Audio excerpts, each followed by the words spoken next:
Nataka tumwambie Mungu ya kwamba I give myself away.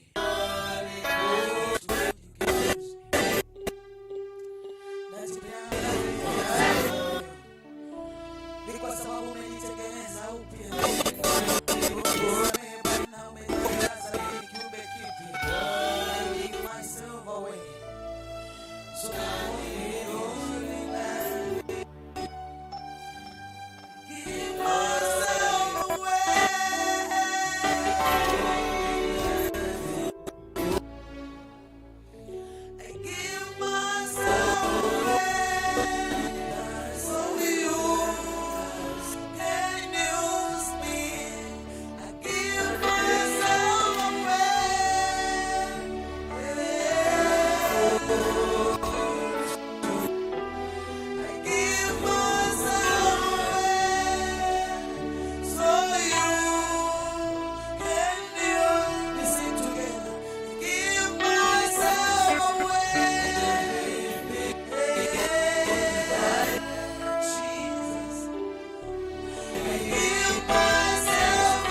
Mungu nimezipeana kwako wewe Mungu. Unitumie sina mamlaka juu yangu, bali wewe uko na mamlaka juu yangu.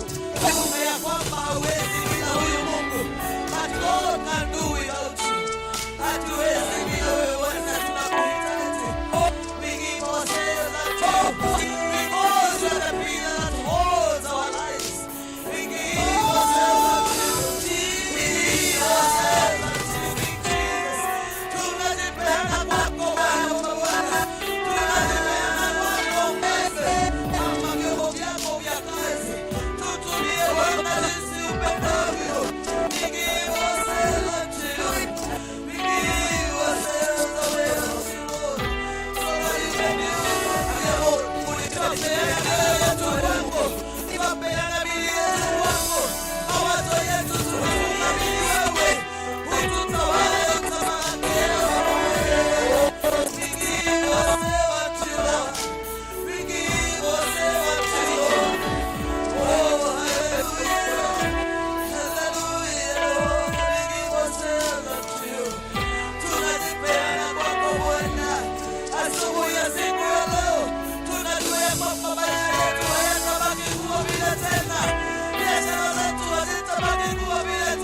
makofi.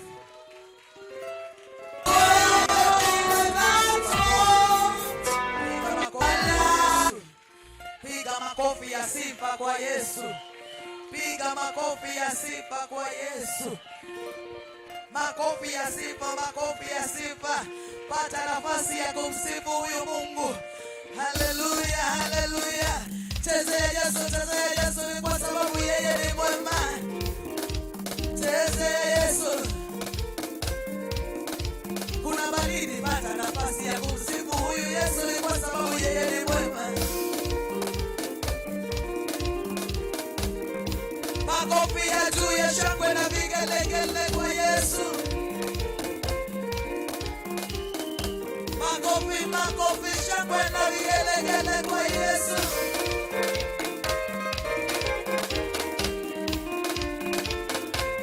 Mwamba, mwamba, mwamba, mwamba. Mwamba, mwamba, Yesu ndiye mwamba. Mwamba, mwamba, mwamba. Mwamba, mwamba, Yesu ndiye mwamba.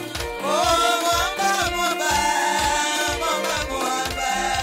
Mwamba, mwamba, Yesu ndiye mwamba. Oh, mwamba, mwamba, mwamba. Mwamba, mwamba, Yesu ndiye mwamba. Oh, mwamba, mwamba, ni simba wa Yuda. Mwamba, mwamba, Yesu ndiye mwamba. Mwamba, mwamba, mwamba. Oh, mwamba, mwamba, usiotimizika. Mwamba, mwamba, Yesu ndiye mwamba. Oh, mwamba, mwamba, mwamba. Mwamba, mwamba. Oh, mwamba, mwamba. Mwamba, mwamba. Mwamba, mwamba, Yesu ndiye mwamba. Mwamba, mwamba, mwamba. Maisha yako ndugu yakikulemea, yapite chini ya mwamba Yesu imba. Oh, mwamba, mwamba, mwamba. Mwamba, mwamba, Yesu ndiye. Oh, mwamba, mwamba, mwamba, mwamba. Mwamba, mwamba, Yesu ndiye mwamba. Mwamba, mwamba, mwamba. Utumi wako dada, ukisogota, umini Mungu utakupita chini ya mwamba. Mwamba, mwamba, mwamba. Mwamba, mwamba, Yesu ndiye mwamba. Oh, mwamba, mwamba. Mwamba, mwamba. Mwamba, mwamba, Yesu ndiye mwamba. Mwamba, mwamba, mwamba. Mwamba, mwamba. Oh, mwamba, mwamba. Mwamba, mwamba. Mwamba, mwamba, Yesu ndiye mwamba. Mwamba, mwamba, mwamba. Mwamba, mwamba, Yesu ndiye mwamba. Oh, mwamba, mwamba. Mwamba, mwamba. Tumejipita chini ya huyu mwamba. Mwamba, mwamba, mwamba. Mwamba, mwamba. Kama umpenda Yesu, inua mikono. Haleluya. Tikisa mikono juu ya hewa ni kwa sababu Mungu wetu ni mwema. Haleluya, haleluya, haleluya. Haleluya. Kama umpenda Yesu, inua mikono. Bega kwa kichwa, kwa mabega, bega kwa lobeto, kwa magoti, kwa miguu, rudisha kwa kichwa, kwa magoti, kwa miguu, bega kwa mabega, kwa kichwa, miguu, mabega, magoti. Haleluya, shangwe na vigelegele kwa Yesu.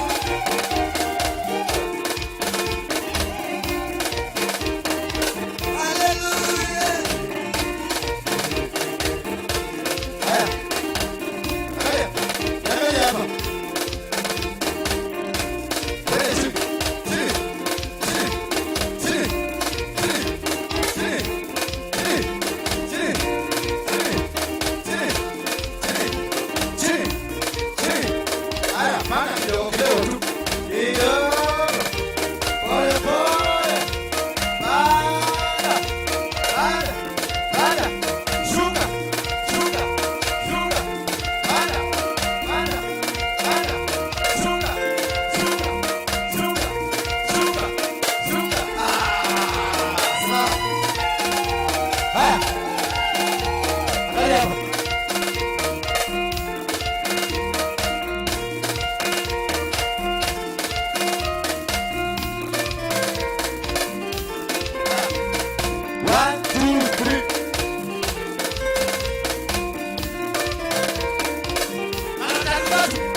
Watu wengine niliona wakisema hadi hawakuona Yesu akiagusa watu. Si ndio? Lakini waliona Yesu akipaka watu matope. Kuagusha na kupaka matope. Kama wakati ya corona kama saa hii, mtu atemee matope hapa chini, alafu afanye hivi akupake hapa. Si amekuweka corona straight away. Sasa kuagushwa chini na kupaka matope ni nini baya? Saa hii tukimkubalisha huyu Yesu. Tuseme kweli Yesu wako hapa. Tukimkubalisha atupake matope. Ndio tupone. Tunamwambia yeye msaada kwa dakika utashikwa. Bwana Yesu asifiwe sana. Kuokoka ni sarakasi. Sema kuokoka ni sarakasi. Venye mlijuana na Mungu yako kaa hivyo. Wachana na Mungu ya huyu.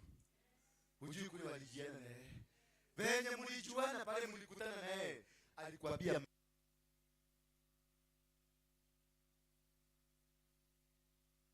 naona bwata yeye na hana kitu, anataka kusikiliza kama unaongeleshwa ndio asikie. Bwana asifiwe sana. There are people ambao hawajaongeleshwa lakini mko na wao. Kuna watu tuko na wao kabisa hawajasikia sauti lakini wewe umesikia. Halafu unasifuata mtu ambaye hajasikia sauti. Sikiliza Mungu yako. Kama hujaongeleshwa, kaa chini ngojea utaongeleshwa. Bwana asifiwe sana. Salimia watu watano wapatie high five. Waambie karibu kwenye ibada za leo. Mwambie leo mimi nimetoboa kufika. Haleluya, mwambie nimetoboa kufika. Sikuogopa mvua. Dennis yako wapi? Nipatie sauti. Hapa. Mwambie kama watu watakuwa wapatie high five, 10 wasalimie tu. Waambie karibu kwenye huduma kwenye service ya leo. Waambie karibu tu. Waambie hata mwambie Don kuja tu karibu. Tunakuelewa na matatizo yako, tunakuelewa tu ingia. Haleluya. Bwana Yesu asifiwe sana. Salimia Mokodilo, watu watano wasalimia Mokodilo. Wasalimia tu Mokodilo, mwambie Mokodilo mambo yako yanaenda kuwa mzuri. Yes, thank you Jesus. Thank you. Thank you. Yeah, you may get seated now. Baba, katika jina la Yesu Kristo nakushukuru. Wewe ni Mungu muumba mbingu na dunia. Ninakuomba tu kanitumie siku hii ya leo. Nikakuwe chombo cha kufikisha ujumbe peke yake ambao wewe unataka ufikie hawa watu. Ujumbe ambao si wako usikubali nikautaja ama nikauongea. Ujumbe wangu Baba uufunge lakini ufungulie ujumbe wako. Ukafikie na ukakuwe baraka kwa watoto wako. Ni katika jina la Yesu Kristo naomba na kuamini. Bwana Yesu asifiwe sana. Naona mmefurahi. Mwambie mwenzako kutoboa nayo. Mwambie unajua sisi watu wa Nairobi tunaogopa mvua kuliko gari. Unajua afadhali ugongo na gari lakini usijashoe. Hao ni watu wa Nairobi. Lakini watu huko Geshagi kuko kwa kina Don huko Kulisafi. Unakuta saa hiyo ndio unaenda mshamba kulima. Wakati mvua imeanza kumwagika ndio unaingia kwa shamba. Lakini akifika Nairobi anaamka saa 6 saa 7 ndio anaenda kanisa na angalia. Sasa kwa sababu mahubiri imeingia kwa WhatsApp na kwa Facebook. Unaweka kitabu na marota tu nasikia sauti. Unakuta ulilala kitabu. Ushaiweka muziki nini? Mahubiri ya mtu unataka unampenda sana. Nganga unasikiliza. Sasa wewe utakuta utaamka asubuhi kumbe neti ilisha kitu ndio kanazunguka tu pole pole. Sasa unauliza uliwezi ndio ukaweza.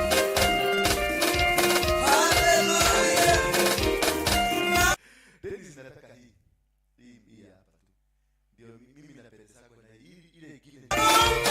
Yesu, inua mikono. Yes,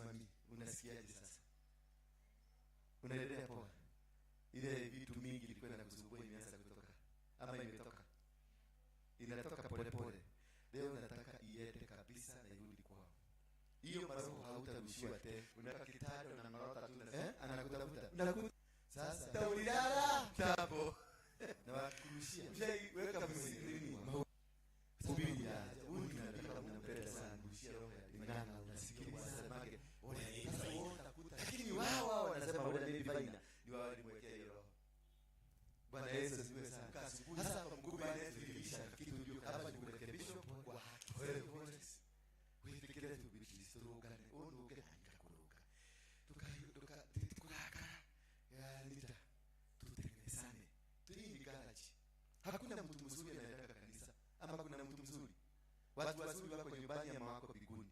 Si ndio? Lakini sisi wote ni wabaya. Kalia hiki kibaya, hiki ni kibaya. Kila mtu kalia hiki ni kibaya. Si ndio? Sisi wote ni wabaya. Ndio maana tumekuja hapa. Yesu atufundishe. Atupatie direction na tuambie watoto wangu, hii mmefanya ni baya. Hii imekuwa hivi si mzuri. Bwana asifiwe sana. Kama wiki ukiona huyu, kama tukafanya hesabu ya kwenda mbinguni, huyu na mimi tunaweza kudapta. Labda tupiganiwe. Lakini bado tunakuja wapi? Ndio tuone kama tutarekebishwa. Kuna kitu inang'olewa. Kila siku kuja kanisani, kuna kitu kanyama fulani, kabaya kanang'olewa. Kesho ingine katang'olewa kingine Beatrice. Hakuna deliverance imewahi kufanyika ikakuwa complete. Nobody is completely delivered. Nobody. Hata Yesu mwenyewe alikasirika. Akaingia kanisani akanyoza watu. Na kaingekuwa ni Kenya human rights itaangalia hiyo maneno. DCI report ingekuwa DCI, Yesu akamatwe. Report nyingine ingeenda kwa IPOA, ilitakuwa IPOA ile ya polisi. IPOA wangeitwa mara moja. Report hiyo nyingine ingepelekwa kwa commission ya NCCK. Hiyo kanisa ingekadiriwa kama ni ya worshiper. Bwana asifiwe sana. Lakini sasa Yesu aliingia na akanyorosa watu. Na wakakuwa sawa. Na wakakubali kunyoroswa. Sasa mkubali ni wanyorosa. Na nyinyi mnaninyorosa kwa maombi. Bwana Yesu lakini msiniombee ile Baba nakuomba huyu jamaa kwa Bwana yako. Hallelujah. Na unakuja unatoa hapana hiyo msiniombee. I'm not interested. Msiniombee hiyo. Wameomba wengi wamekuja wameenda. Wameomba wamekuja si mnajua tu wengine walikuwa hapa wengi. Si walienda walikuwa wametoa pepo hata wameenda milimani kuomba wametoa sadaka hapa na hiyo sadaka kama hiyo mimi nakulaga vizuri kwa sababu ni nyama naendaka pale kama kisu nakula kanyama vizuri sababu hiyo si ya Mungu hiyo ni ya shetani. Usiope wacha Mungu what God does amekuupia mtu yako ako hauko alone. Ile kitu unafaa kuambia Mungu, locate me that person, nisaidie kulocate. Lakini waje kuona kimwanaume kizuri hapa kimesimama kisabu kinivaa kizuri, hujui suti nimelipia nini? Hujui nimesahau mpaka wapi ndio nilipata hii suti, alafu naona suti. Kwa hivyo mimi utakuwa ukikuja kwangu unakuja kwa sababu ya nini? Na siku nitavaa t-shirt. Taanza kusema si mwanaume kama huyu nilikuwa nataka. Baba nitafutie mwanaume mzuri. Kwa sababu suti imefanya nini? Ask God to locate you, the person ambaye ni wako.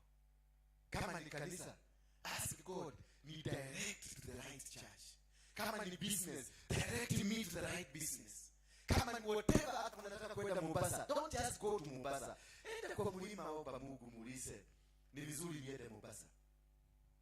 Bwana Yesu asifiwe sana. Wakati wana wa Benjamini walikuwa wanapigana na wale wa Israeli, walienda wakauliza Mungu, ni vizuri tukapigana na kazeni zetu? Mungu akawaambia Edeni. Lakini walikuwa wameenda mdomo mtupu. Na ndio naona na wabiaga mnatoa dhabihu. Anything you asking for, anything. Sema anything.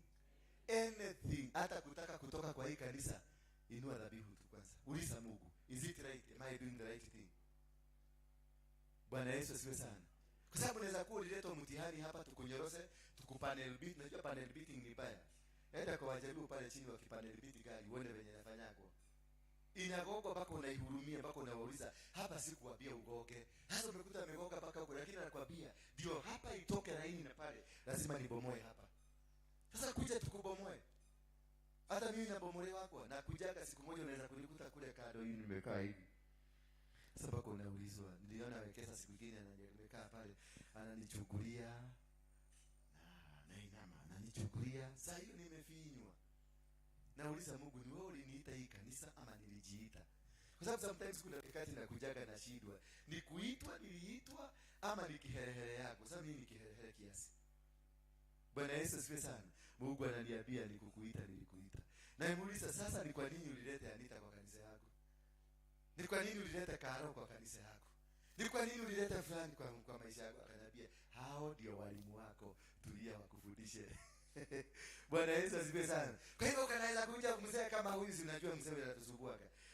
Kwa sababu ni mzee na anajua haulizi swali. Sasa anakaa hapa tu, anakuwa ni dawa yako. Anakusumbua na huwezi kumwambia, huwezi kuongea baya, huwezi kumtusi, huwezi kumwambia mzee toka, huwezi kumwambia nini, unatulia tu. Anakunyorosa.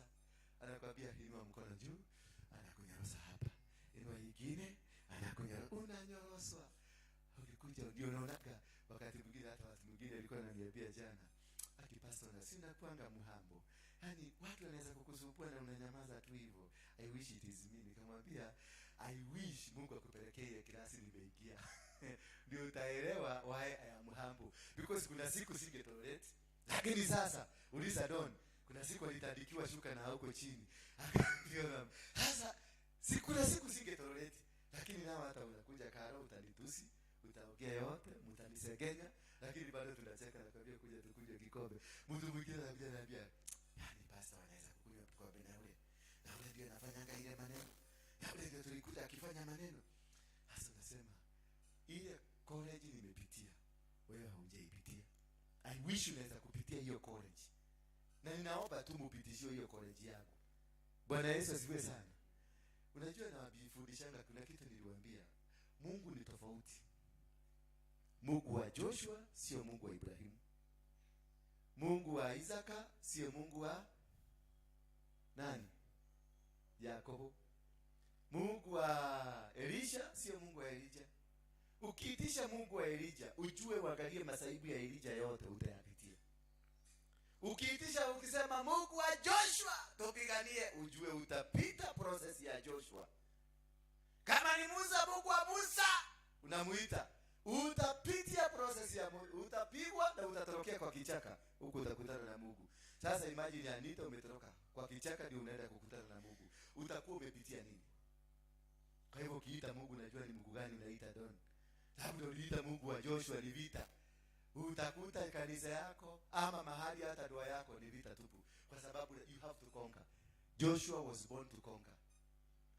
Bwana Yesu asifiwe sana. Kila mtu, Moses was born to liberate. Hallelujah. Kuja hapa madam, kuja ukae hapa. Wewe ni madam wa kwetu Gishagi. Nilimpatia lift ya kuja Nairobi. Karibu sana. So ukiitisha Mungu wa Musa, process ni Musa. Na uangalie venye alipikwa mpaka akafika kwenye function yake. Hiyo ndio utapitia Beatrice. Kama ule Mungu uliopa ni Mungu wa nani? Ni Mungu nani mwingine huyo alipitia masaibu? Mungu wa Job. Mungu wetu, Mungu wa Job, wa Jacob na Ibrahimu. Sasa umeita Mungu wa ngapi? Watatu. Umeita Mungu wa Jacob, umeita Mungu wa Ibrahimu na umeita Mungu wa Ayubu. Sasa angalia Ayubu, uangalie hao watu watatu walipitia process gani? Hizo tatu zitaingia. Bwana Yesu asifiwe sana. Hizo process ngapi? Tatu zitaingia kwako na utafinywa kulingana na wenye walifinywa. Kama ni mtu aliitwa Ayubu, aliamuka asubuhi, mzee akakuja akamwambia tulikuwa tukikula, tulikuwa tunafanya hivi, bibi yako akakufa. Kakawa nawa. Tulikuwa tunakula, tukifanya hivi, watoto wako wakakufa.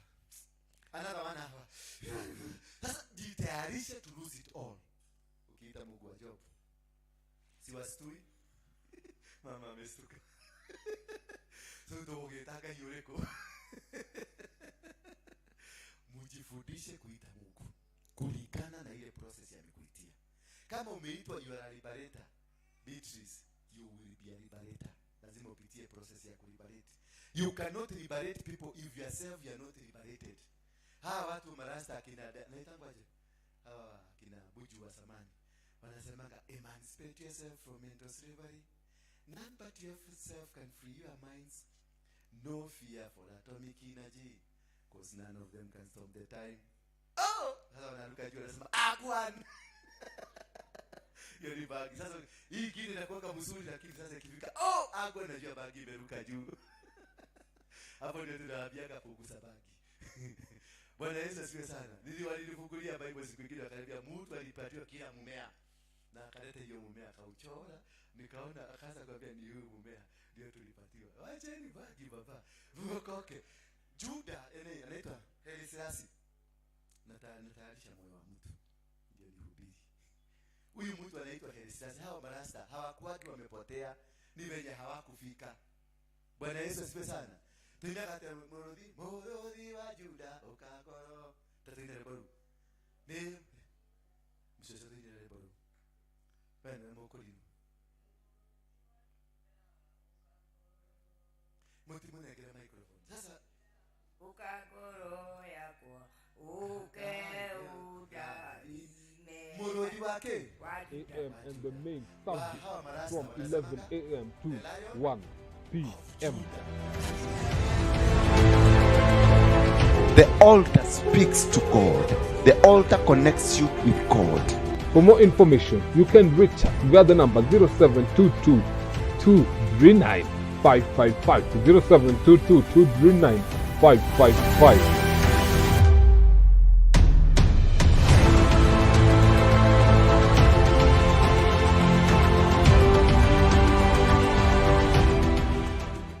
Welcome to our deliverance service.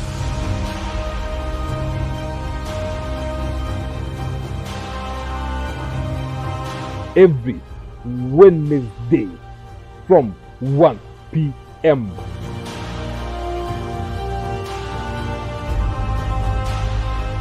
With Reverend Ndura Waryunge.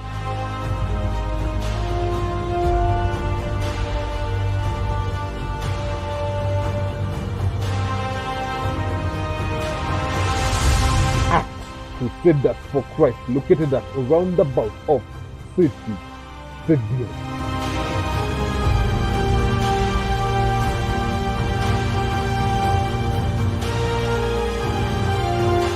For further information, contact the number 0722 239 555. Welcome all for the powerful deliverance service. Welcome all to our Friday Kesha with Reverend Ndura Waryunge at Crusaders for Christ, located at roundabout of City Stadium. God, as I said, is a jealous God. From 9 PM.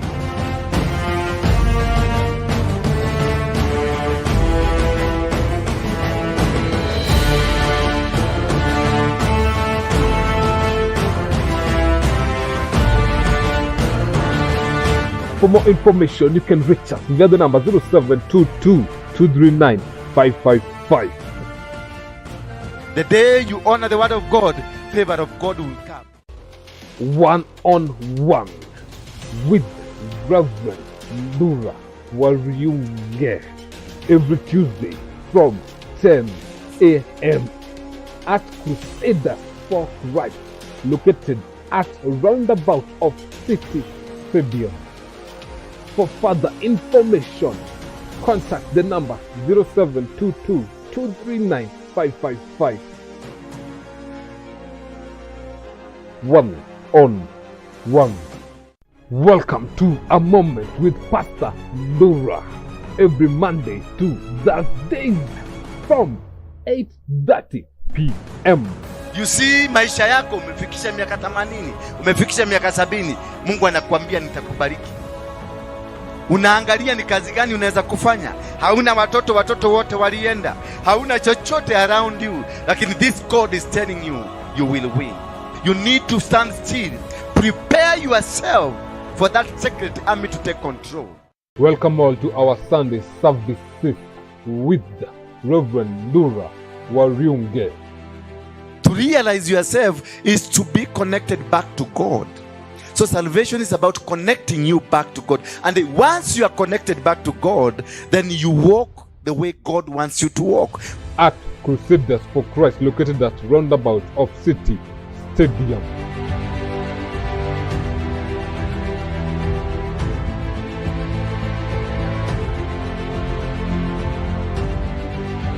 Figo zake zilikuwa zimefeli zote, miguu ilikuwa imefura, angetembea. Lakini huyu Yesu ni Bwana. Kalala hapa akafanyiwa operation kama amelala hapa, akaniambia nimesikia kitu imeingia ndani yangu chui. Wakati hiyo nilikuwa naona naenda, lakini Mungu kaniambia uendi, yaani kuruka hivi. Our services are intercession service from 6 a.m. to 9 a.m. Bible study service from 9 a.m. to 10 a.m. Youth service from 10 a.m. to 11 a.m. and the main service from 11 a.m. to 1 p.m. The altar speaks to God. The altar connects you with God. For more information, you can reach us via the number 0722 239 555 0722 239 555.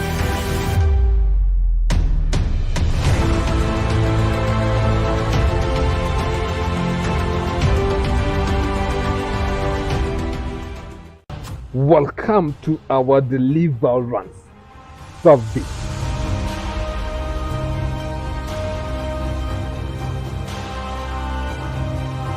Every Wednesday from 1 p.m.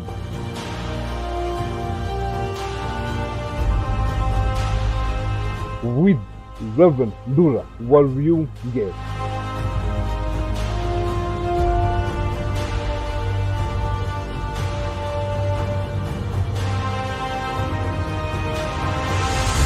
At Crusaders for Christ, located at a roundabout of City Stadium.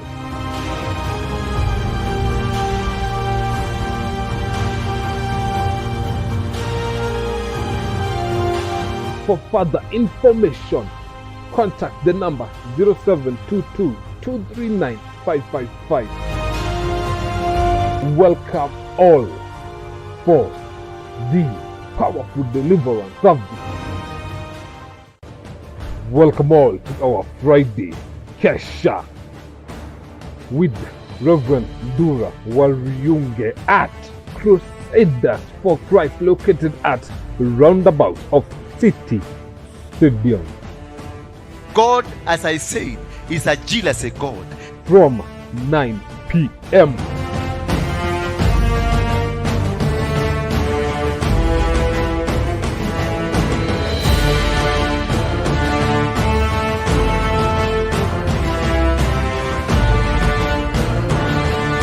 For more information, you can reach us via the number 0722 239 555. The day you honor the word of God, favor of God will come. One on one with Reverend Ndura Waryunge. The altar speaks from God. 10 a.m. at Crusaders for Christ, located at roundabout of City Stadium. For further information, contact the number 0722 239 555. One on The one. altar connects. Welcome to a moment with Pastor Ndura. Every man of Badu 2 from 398555 You see, maisha yako umefikisha miaka 80, umefikisha miaka 70, Mungu anakuambia nitakubariki. Unaangalia ni kazi gani unaweza kufanya. Hauna watoto wote walienda. Hauna chochote around you. Lakini this God is telling you, you will win. You need to stand still. Prepare yourself for that secret army to take control. Welcome all to our Sunday service with Reverend Ndura Waryunge. To realize yourself is to be connected back to God. So salvation is about connecting you back to God. And once you are connected back to God, then you walk the way God wants you to walk. At Crusaders for Christ, located at roundabout of City Stadium.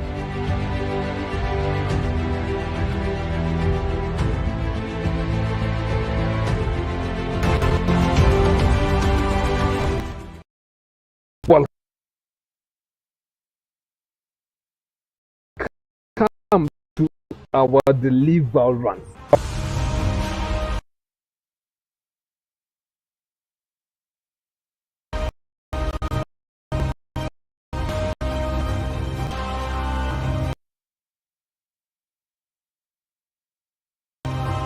Every Wednesday from 1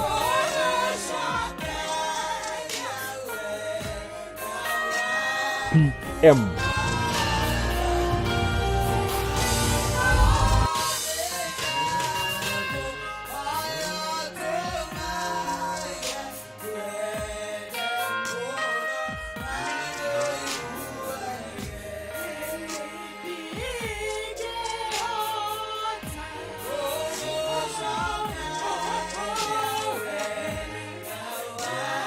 Deliverance service.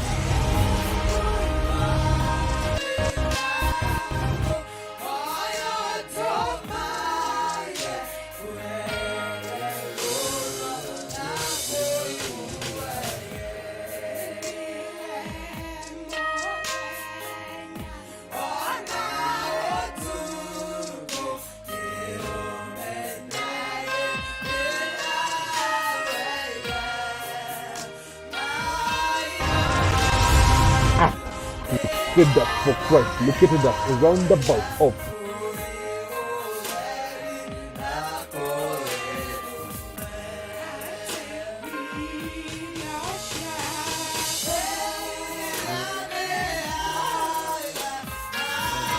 Sydney.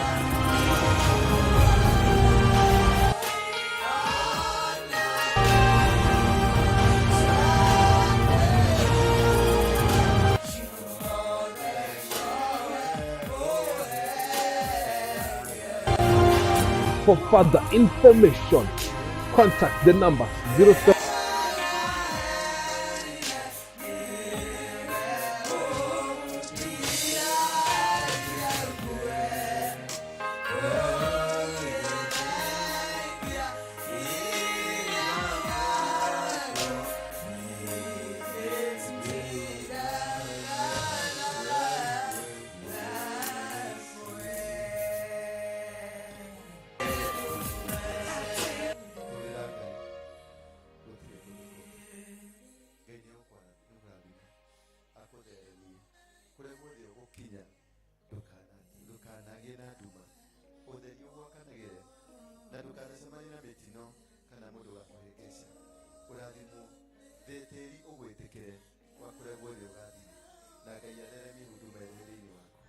In Jesus' name.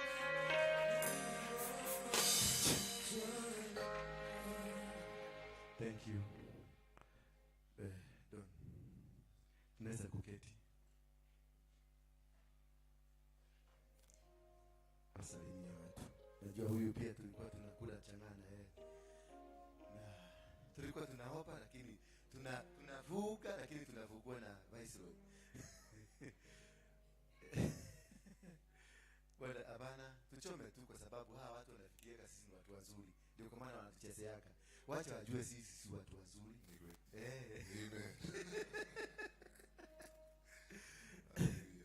Amen. Hallelujah. Punga mkono kama wewe si mganga. Amen. Hallelujah. Sitaki kuchukua muda, mimi mwenyeji na niko ndani. Hallelujah. Ni ile kutembea kidogo na tunarudi, lakini hapa ndio nyumbani. Sema amen. Amen. Na kitu kimoja, nikiwa asubuhi ilikuwa niende Ruai. Mwendo wa saa 9 nimekuwa katika hali ya maombi.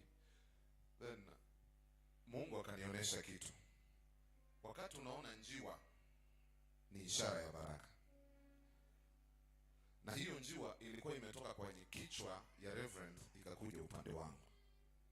Ni ishara ni kwamba kuna transition ya kitu Mungu anafanya. Wewe nyamaza tu, lakini ilikuwa yangu. Amen. Sasa inamaanisha kuna muujiza inakwenda kunitokea. Wewe.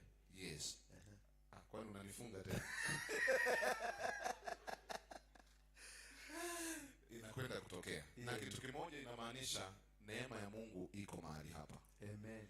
Watu wote utazunguka utaenda, lakini hapa ni hapa tu. Muujiza yako iko hapa. Kwa jina la Yesu. Amen. Amen. Amen. Endelea tu. Leo ni siku njema, nimemuona Bwana. Leo ni siku Njema. oh, Nimemuona Bwana. ima Leo ni siku njema. oh, Nimemuona Bwana. ima leo ni siku njema. Nimemuona Bwana. Ima leo ni siku njema. Nimemuona Bwana. Leo ni siku njema. Nimemuona Bwana. Wapi makofi sema leo ni siku njema. Leo nimemuona Bwana. Leo ni siku njema. Nimemuona Bwana. Ima leo ni siku njema. Nimemuona Bwana. Geukia mwenzako sema leo ni siku njema. Geukia mwenzako sema nimemuona Bwana. Ima leo ni siku njema. Nimemuona Bwana. Inua mikono sema leo ni siku njema. Nimemuona wapende wasipende leo ni siku njema. Nimemuona Bwana. Sema leo ni siku njema. Leo ni siku njema. Nimemuona Bwana. Leo ni siku njema. Nimemuona Bwana. Patie wewe. Yes, simameni tu hivyo. Atusalimie ndio tuende. Salimia tu. Simameni tu, acheni kukaa chini. Simama. Si miguu ilipona. Wasalimie tu. Amen. Bwana asifiwe. Amen. Haleluya. Amen. Tusalimiane. Bwana asifiwe sana. Namshukuru Mungu sana, siku ya leo ameniokoa. Naitwa Michael. Na nimekuwa nikitazama television, ndio nikaona mtumishi wa Mungu anahubiri mahali pale. Kuna nyingi unafuata, lakini kuna mahali wa Mungu inakudirect kwambia unaweza fuata hii. Bwana asifiwe. Amen. Mara mingi hata wakati nilimuona mtumishi nikubalisha kwamba Leo ni siku ilikuwa Hiyo ndio muhimu. nikasema hapa leo ni siku njema. tuko na historia yake. Kuna kitu imesema kwamba kama mtu hajapitia shule hiyo klasi ya mambo hii na hile, ni ngumu sana aijue. Bwana asifiwe. Amen. Pia na history kiasi fulani, maana yake nimekuwa town hapa kwa muda, na wakati huo nilikuwa Nimemuona Bwana. Wapi na ukienda huko wengine wananijua sana. Hata wakati niliokoka ilikuwa kama miujiza, siku zilipita akasema hapana. Amen. Notalesa na asiu wanaweza kuokoka. Amen. Bwana asiwe. Amen. Kuna watu tunakutana nao watakaanjua wakikumbuka siku zile. Aniambia kweli hata Mungu anajaribu alikuwa hata wewe. Bwana asiwe. Hallelujah. So nikasema kwa moyo wangu siku ya leo itakuja kuabudu na nyinyi mahali hapa. Nimejaribu wiki hii ya 4 nikijaribu kung'ang'ana nikuje, nasikia kitu inatokeleza na shindwa kukuja. Na nikasema hii inafanya nisiende, nitafanya fasting ya wiki moja ndio niweze kufika mahali. Pamoja asiwe. So asubuhi leo nikapiga simu ile namba inakuja pale kwa television, ndio assistant in Christ akaanza kudirect. Nikafika mahali hapa nikasema leo tutaworship pamoja. Na ikikuwa ni wetu wa Bwana, maana yake pia kuna vile wewe unena na anafanya, tumeanza shiki pamoja katika hii njia huko. Acha brother. Ulifast ndio kuja hapa. Yes. leo ni siku Ilikuwa Ile ukiwa unaenda na unafaulu kwenda. nikasema hapa Lakini ile kitu umefast. It is God is directing you. yes. You are directed. Napiga pale pale pangumu sikia hapo ndio. Leo ni siku njema. 2013 Kama mtu haja na ya shule hiyo klasi ya tunashindwa. Hata leo alikuwa mbele mambo hii na hile. nikamwambia kuja kwanza tunaenda huko. Bwana Yesu asifiwe sana. Amen. God bless you. Tena hizo You're ni much welcome. Ifanye Hapa maana nyumbani sawa kwa muda. kwenye kazi ya Mungu. Amen. Hii Na kazi ni kubwa. yes. Na hii nyumba Wakati huo ulikuwa yes. sisi tulikuwa walevi na huyu. Tulikuwa Ukienda huko wengine wanalipa sana. lakini kwangu tunajua kwangu sija kwa mwili ya roho. Ilikuwa kama Tulikuwa tulikaa ilikuwa for anasema Akioba na Elisa. Teresa na Asiwa. Tunaomba lakini Bwana kufungua. asiwe. Device ilikuwa hapo. Na Kuna watu tunafanana hawatakajua tunaanguka chini. Tunaanza kusema Yesu ni mkuu. Yesu ametutendea. Lakini alitutendea. Na ujikae. Aliambia kweli atamuona Alitutendea. kama tayari. Bwana sababu hatuko werevu kama nyinyi. Ni kweli tunaenda hapo. Kwa roho ya Yesu. Bwana asifiwe sana. Karibu sana. Kwa wangu sio Mungu mali hapa. Nimejaribu wiki hii chukua microphone hapo. ine. Dennis, nataka uniinulie sauti vizuri. Niinulie tu kidogo. Mnaweza kuketi chini. Haleluya. Kama kuna mgeni ambaye siku nani, tafadhali inua tu mkono wako juu. Watu wakujue. Na kama ni wale peleke mic pale haraka haraka. Peleke mic. Yes. Bwana asifiwe. Asifiwe tena. Mimi kwa majina naitwa Saida Makoha. Nimeletwa na rafiki yangu hapa. Saida Makoha. Yes. Ole mlamu. Kabisa. Ole mlamu sana. Asante sana, karibu sana. Pigeni makofi na kupe na mama mkaribishe. Yes. Good. Nataka tuende tu, muda umeenda sana. Nataka munitie only 30 minutes ndio niweze kuzungumza na wewe. Na balance tu kidogo tu ndio tupate kusikika, ndio ile nyingine iende vizuri. Kwa wale ambao mnatutazama katika runinga zenu, kwenye simu zenu, kwenye laptop zenu, welcome. Hapa ni the synagogue.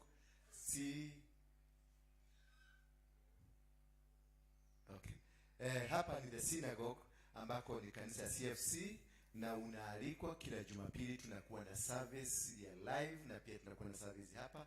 Kwa hivyo hiyo live inatokaga hapa, lazima itoke mahali ndio ikuwe live. Na tuko katika mzunguko wa City Stadium.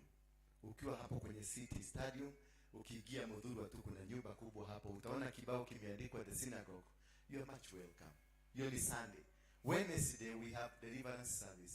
Katika deliverance service huwa ninafundisha mambo kuhusu madhabahu, kuhusu dhambi, ni nini imekufunga, mbona ndoa yako haifaulu, mbona maisha yako haikui hivi. Siku hiyo ndio nafundishanga. I don't preach on Wednesday. I teach. Ndakufundisha why you are the way you are. Why the challenges you are facing. Why are you facing these challenges?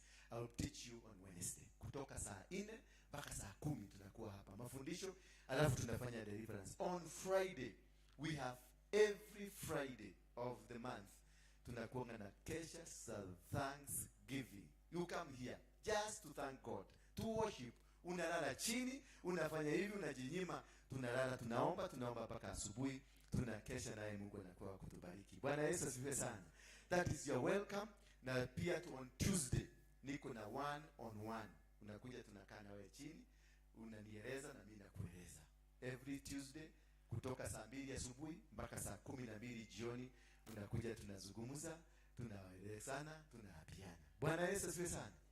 Simpigie huyo Yesu makofi. Mwambie mwenzako karibu usikilize neno. Si unasikia huyu Penina tulikuwa na nilimpatia lift, kalikuwa kasichana kadogo kakaniopa.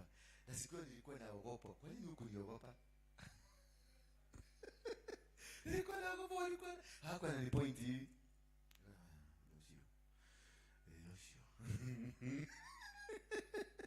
Lakini tulikuja, alafu dunia inakuwa hivyo tu, lakini asante kwa Mungu. Now I want to tuingie kwenye kitabu cha Wagalatia na tutaingia kwenye kitabu cha Revelation. Kuna topic ambayo unaendelea nayo inaitwa Our Mediator. Sema our mediator. Our mediator is Jesus Christ. He's mediating for us. Jesus is here. Ndiye atubariki. Ndio kwa maana alikuja akawekwa kwa msalaba kwa sababu ya dhambi zako. Na haukuulizwa kama tuweke Yesu kwa msalaba ama tusimweke. Mungu tu ndiye alidecide akajua huyu mtu amekuwa hivi na amekuwa hivi, anahitaji msaada. Na ule msaada Yesu mwenyewe ndio akawekwa kwa msalaba kwa ajili, ndio afe kwa ajili ya dhambi zako. Ndio achapwe kwa sababu ya wewe. Ndio mwenye mgonjwa apone. Ndio mwenye yako na tatizo, whatever challenge you are facing, ndio upate uponyaji. Hiyo ndio nataka leo sasa tuzungumze, tuone ni namna gani our mediator, ni amekuaje. Do you really know him? Unajua Yesu huyu ama ni kusema unasemanga unamjua? Unamuelewa? Kwa sababu watu wengi hapa tunafuata tu Yesu. Na Biblia nimesoma mahali kingine imesema ati huyu ndio yule Mungu mnasemanga mnajua na hamjui.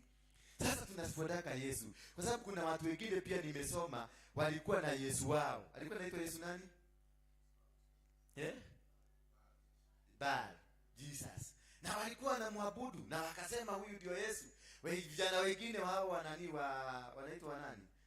Hawa vijana walienda walikaulizwa nazi, wewe tunajua Paulo na tunajua Yesu, nyinyi ni nani? The son of who? Yeah, waliulizwa wewe, Yesu tunajua na Paulo tunajua, nyinyi ni nani? Ati wakawaruliwa. Wakaenda wakisema mambo ni gumu sana. Kwa hivyo tunakuta shida zingine tumejiletea sisi. Kwa sababu tunaita Yesu ambaye ni Yesu mkora. Tunaita Yesu ambaye haumjui. Ndio unaona shida, unaomba wakati unaomba maneno inakuwa gumu zaidi. Every time you pray, instead of receiving that peace, unapata ndio kuna shida. There must be something that is not working in your life. Sisi tulikuwa tukiomba na Don kwa nyumba na tulikuwa watu wabaya. We were not good. Don aliharibu gari yangu ile hali. Kwa kamulima hivi, akaenda akaiba gari, akaenda kununua chang'aa. Kukuja kwa kamulima, akaipeleka sijui namna gani, ikachomoka milili, drive shaft yote. Kila kitu ikatoka, alafu ndio huyo anakuja, alikuwa ameiba gari. Sasa ndio anakuja ananiambia, unajua, nikamuuliza ni nini? Unajua, nilikuwa nimeenda huko kununua mkate. Sasa nikipanda hivi, sijui ni nini nimekanyaga, gari ikakaa hivi. Nikamuuliza na mkate iko wapi? Sikununua. Kuangalia kwa mfuko nikichupa kia Viceroy ndio mkate. But all this, the Bible says all things work together. Kila kitu, all things, they all work together for good. Nothing works for bad. All things, they will work together for good. Najua na hiyo tumekuja hapa. Kwa sababu licha ya hiyo yote tulikuwa tunafanya, tulikuwa tunatafuta Mungu. Bwana Yesu asifiwe sana. Lakini kuna mtu wako hapa, badala ya kumtafuta Mungu na ako kwa Mungu, anafanya sarakasi zake. Haleluya. Kuna warevi tunaendaka, tulikuwa tunaenda baa. Tunabada kwa juu ya mesa, tunaanza kuhubiria watu na kuibia watu. Hakuna mahali kuna kuoga na sifa mzuri kama kwa baa. Warevi wakikamata mchupa. Saa 5, saa 6. Sasa hiyo wanaweka, weka mugidhi, unakuta watu wanaiba. Kaine kwed. Sasa hiyo unajua hakuna sauti, mongale imeingia huko kabisa.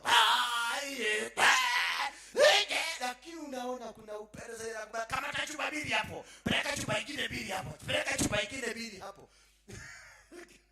All in all, mtu anaingia kwa gari kama anashikiliwa. Unaona anataka kufungua gari, ni shida.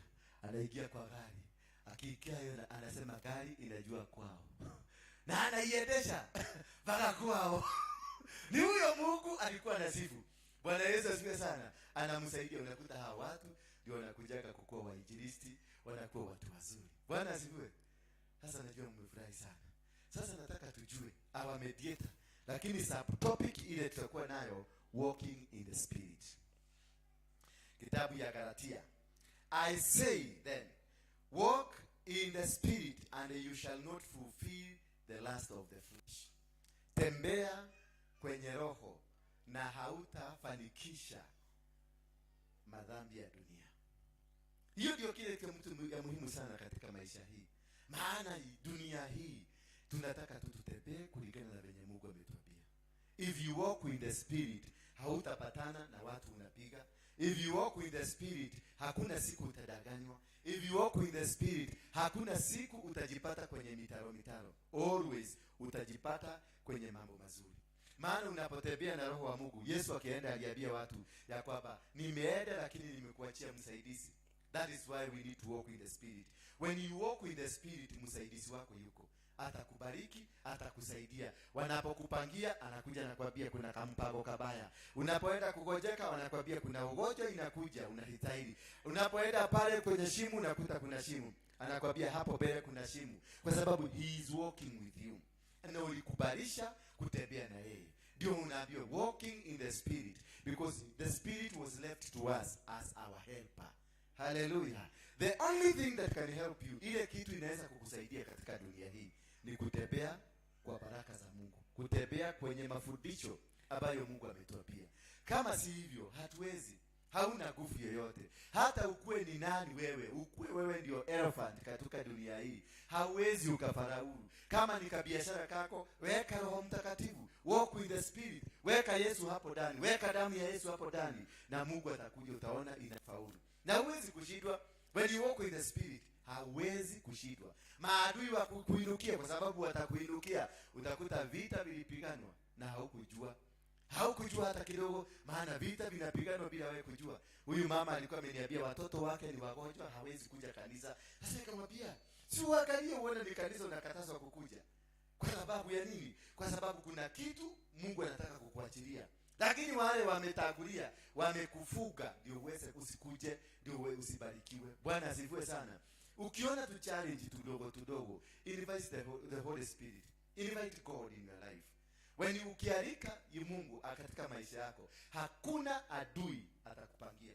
Wanajaribiki kupanga kwa maisha yako, lakini nakuta tunatoka kwa hiyo kitu. Wanajaribu kuenda kwa haraka, lakini nakuta wanaenda na unaona kweli wameenda. Na utaguswa ndio usikie kulikuwa kumeedwa. At the end of the day what happens? God delivers you because you are walking in the spirit. How do we walk in the spirit? How do we walk in the spirit? When to walk in the spirit, tuende kitabu cha Revelation chapter number 3 verse 14. Tuone, you need not to be lukewarm, you need to be strong. For you to walk in the spirit, lazima ukue mtu ambaye si vuguvugu, ni mtu ambaye kamili. Katika maisha na mafundisho ya Mkristo, lazima ukae katika njia ambayo inakubalika, njia ambayo inapendeza Mungu.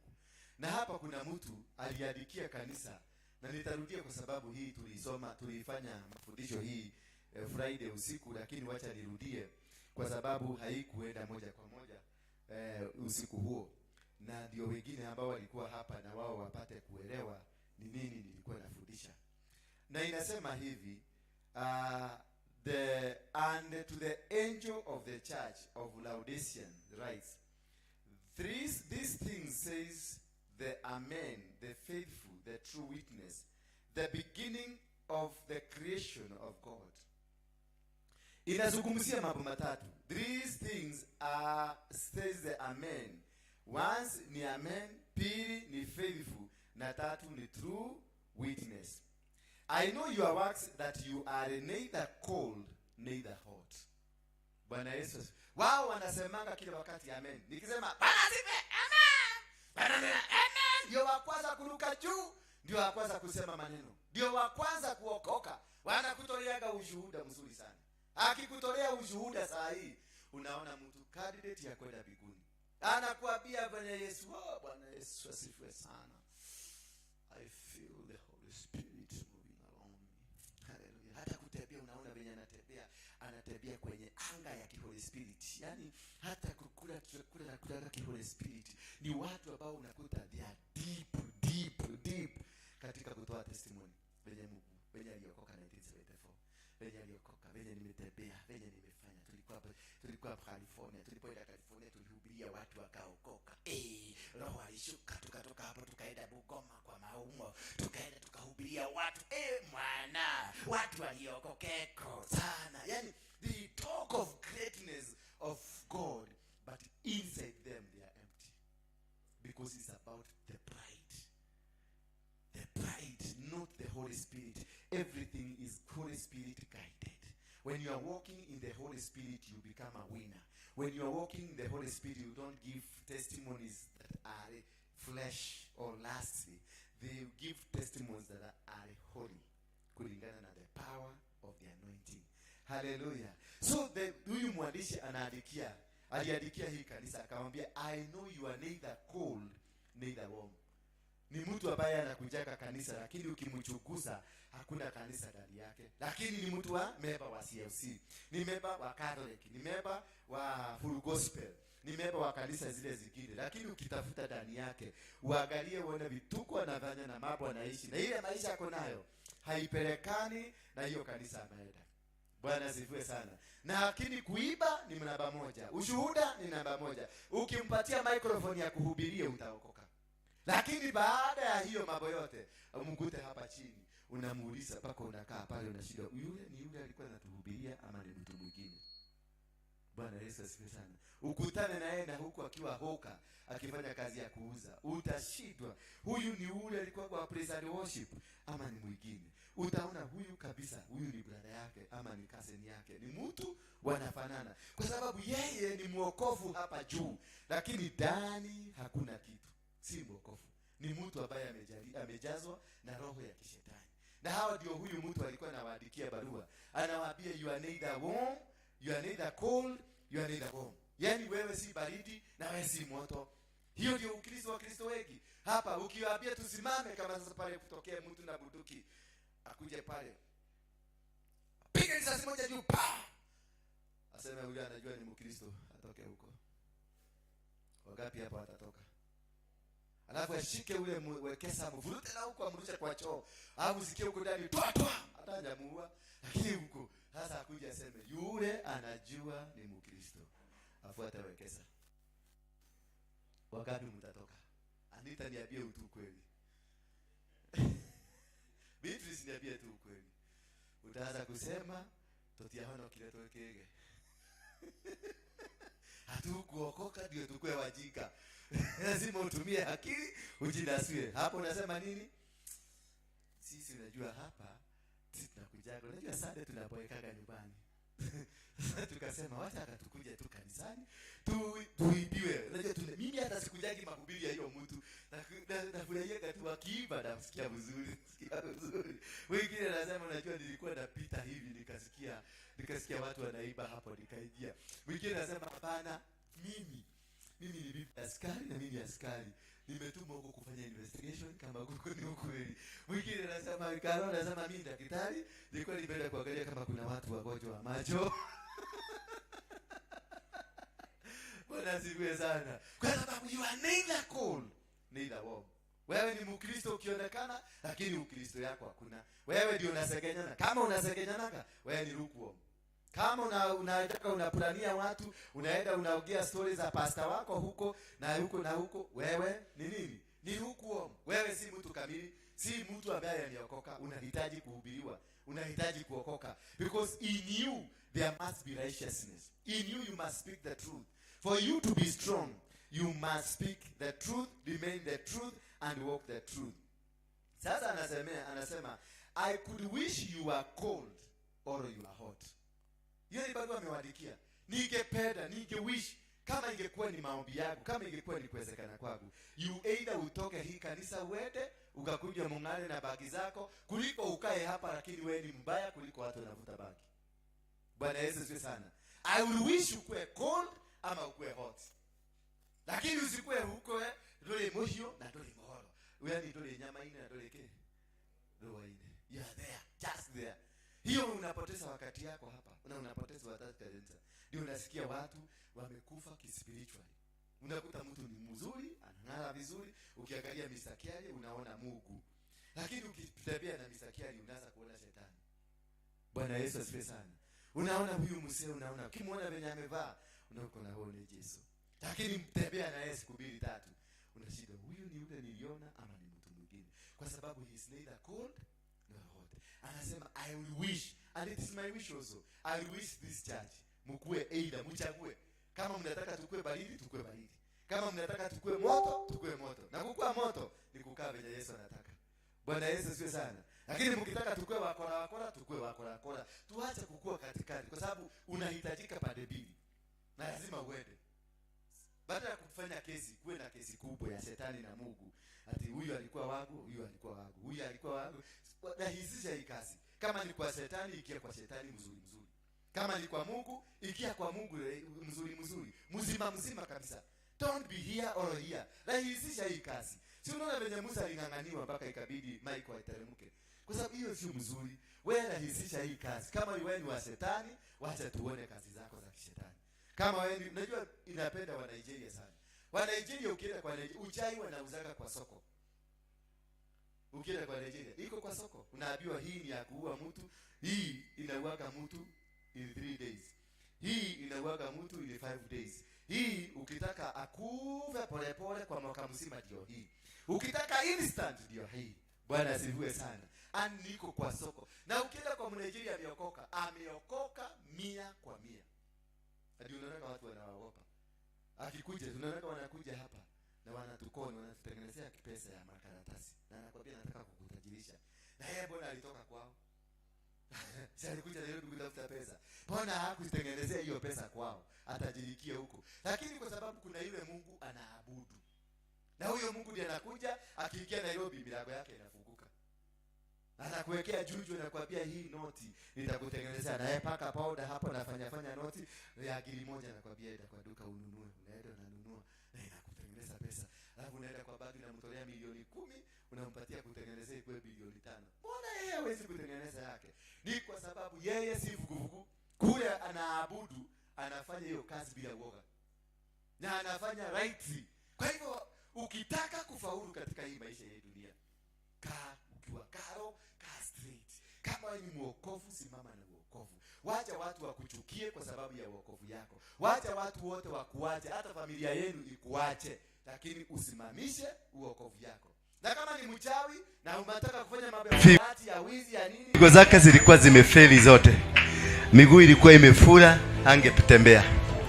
Lakini huyu Yesu ni Bwana. Kalala hapa, akafanywa operation kama amelala hapa. Akaniambia nimesikia kitu imeingia ndani yangu. Chui. Wakati hiyo nilikuwa naona naenda, lakini Mungu kaniambia uendi. Yaani kuruka hivi. Our services are intercession service from 6 a.m. to 9 a.m. Bible study service from 9 a.m. to 10 a.m. Youth service from 10 a.m. to 11 a.m. and the main service from 11 a.m. to 1 p.m. The altar speaks to God. The altar connects you with God.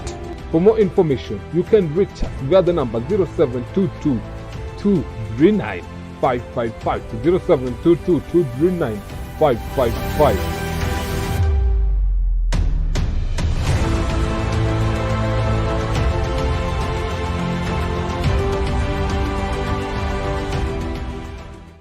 Welcome to our deliverance service.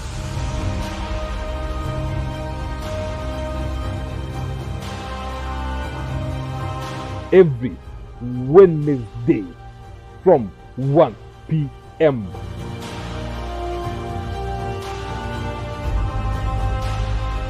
with Reverend Dura Waryunge.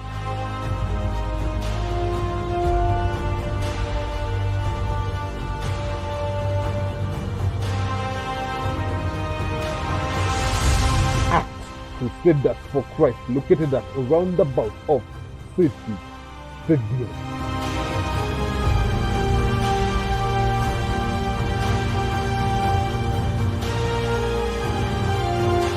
For further information, contact the number 0722 239 555. Welcome all for the powerful deliverance service.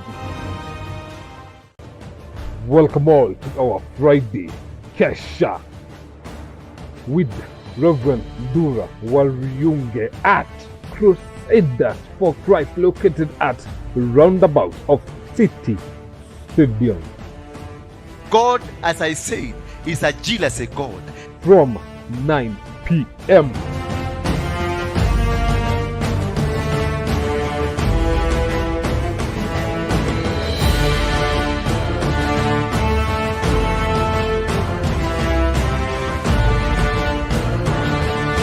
For more information, you can reach us via the number 0722 239 555.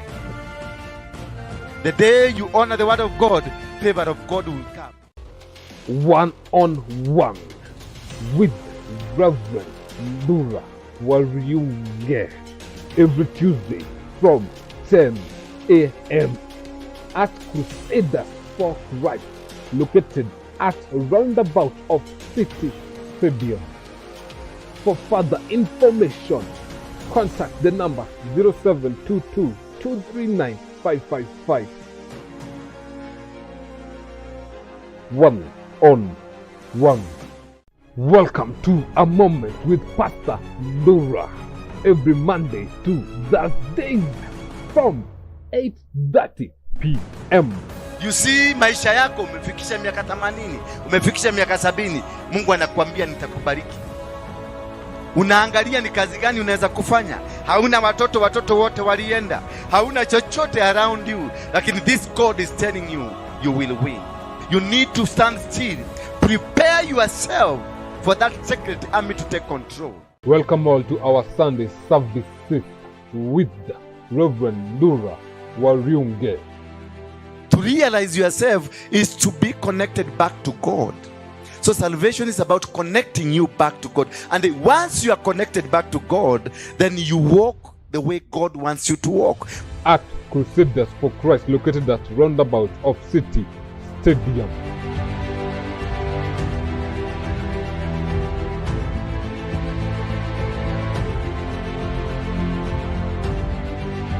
Figo zake zilikuwa zimefeli zote, miguu ilikuwa imefura, angetembea.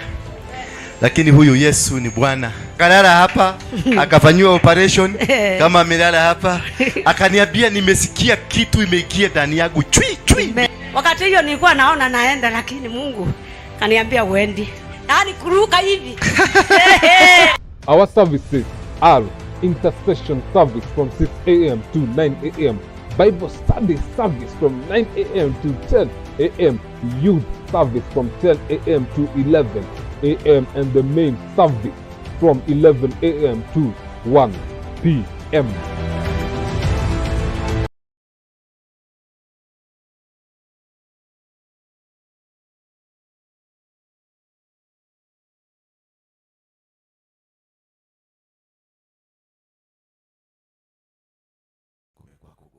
Na huyu mtu mmekaa naye miaka 3 kwenye huduma, lakini huko nje ni mtu mzuri sana. Miaka hiyo 3 ni vile anaobaka, haobaki ya kukula, haobaki na anatakaga kuogesewa. Maana anakuaga na nzufea, anatakaga ya kuogesewa. Kwa sababu huyu mtu amekufa katika ulimwengu wa kiroho. Connection ya kitu, baraka zake kumroketi hakuna. They don't. The altar speaks to God. The altar connects you with God. For more information, you can reach us via the number 0722 239 555. 0722 239 555.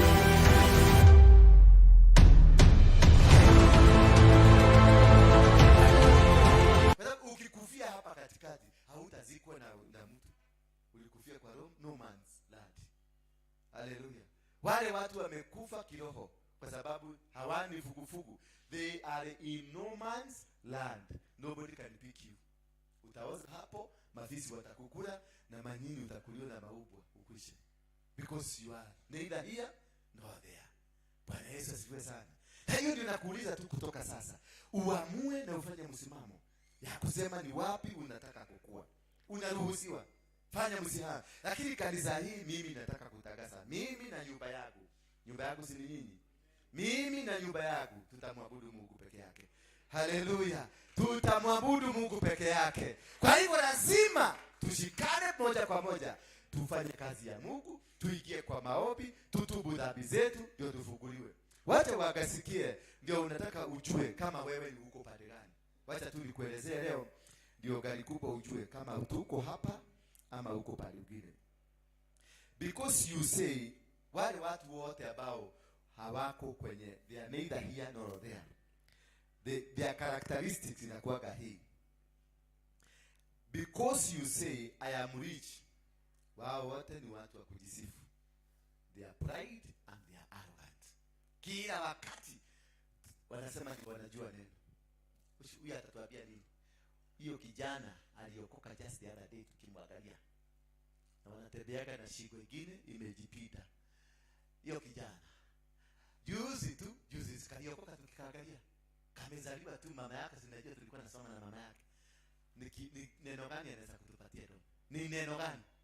Because you think you are rich inside you. You think you know everything. You think you own everything. You think that nobody can advise you, nobody can tell you anything. How do I think? Wanafikiriaga. Kama unajifikiriaga, wewe ni tajiri kwa kila kitu. Hakuna mtu anaweza kukuadvise, hakuna mtu anaweza kukuelekeza, basi wewe ujue wewe ni lukuo. Bwana Yesu asifiwe sana. Kama Tony kwa sababu wewe ni Mluya, najua Luya kama alipita pale mbele alikuwa university, katoto ka form 4 hakaezi kumwambia kitu. Ama kwa mfano tulikuwa na yeye university, akwenda alikuwa student leader wa university. Alafu mimi sikuwa student leader. Alafu mimi nimekuja nimefanyika minister. Na yeye bado hata hajapata kazi. Hawezi kuja kwangu kukaa chini anasema I was his student leader. Mimi ndio nilikuwa kiongozi yake. Hakuna kitu ataniambia. Nakumbuka mimi ni minister. Na yeye anatamaki. Badala ya kuja anyenyekee nimpatie kazi, anasema mimi ndio nilikuwa kiongozi yake ya university. Sasa kiongozi ya university utakula. Bwana asifiwe sana. Hiyo ndio inaitwa you think you are rich. Unafikiria uko na utajiri mkubwa sana. Unajua kila kitu na mipango yote ni yako. Lakini ukitafutwa ndani yako, you are empty. Wewe ni maskini ajabu. Because you don't even know. Unasema Biblia unaiquote kutoka Genesis mpaka Revelation, unajua verse by verse. Nikitaja John verse 13, unasema this happened. Nikitaja this, unafanya hii ilifanyika. Tukitaja hii ilifanyika. Why? Because unajua, but inside you, you are dead in the spirit.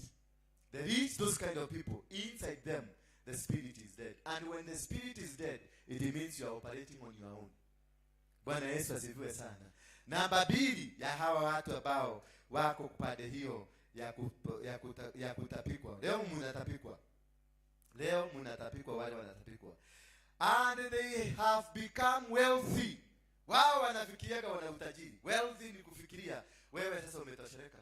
Hakuna kitu unahitaji. Nikisema hii Biblia inasoma hapa, wewe ulikuja tu kwa sababu umeingia kanisani, umekuja kuomba. Wewe ni pastor, hauhitaji kuambiwa neno lolote because you think una utajiri ndani yako. Hauhitaji kuambiwa chochote. Wewe mambo inakuja. What I can tell you ni kwamba mambo ya kiroho, hii Biblia, hii basi naisoma. Nilisoma Friday na venye nilisoma sivyo nasoma sasa. Ile unasoma unajuaga, for God so loved the Lord and he gave his only son so that whoever believes will what? Interpretation ile huyu atakusomea ni tofauti ni ya huyu. Ile mahubiri huyu atafundisha. Huyu anaweza kutoa mahubiri ya semina mzima ya mwezi mzima. Huyu anaweza kutoa katika hiyo mahubiri ya siku moja na aisha. Interpretation is spirit led. This Bible is a novel. Hii ni novel. Inakuaga Bible ukiweka spirit. Ndio spirit ina guide. Bwana Yesu asifiwe sana. Kwa sababu hizi ni maadili zimeandikwa hapa. Hii ni barua tunasoma iliandikiwa kanisa ya Laodicia. Sasa ukiangalia, hii ni mimi Roho ameingia ndani yangu ananiambia fundisha kanisa hii kulingana na hii maneno. Na uwaambie wealthy. Watu wanafikiria ni wako na wealthy, wako na utajiri, wao wamejazwa na Roho, wamejazwa na kila kitu, lakini hawajui na hawataki kuambiwa.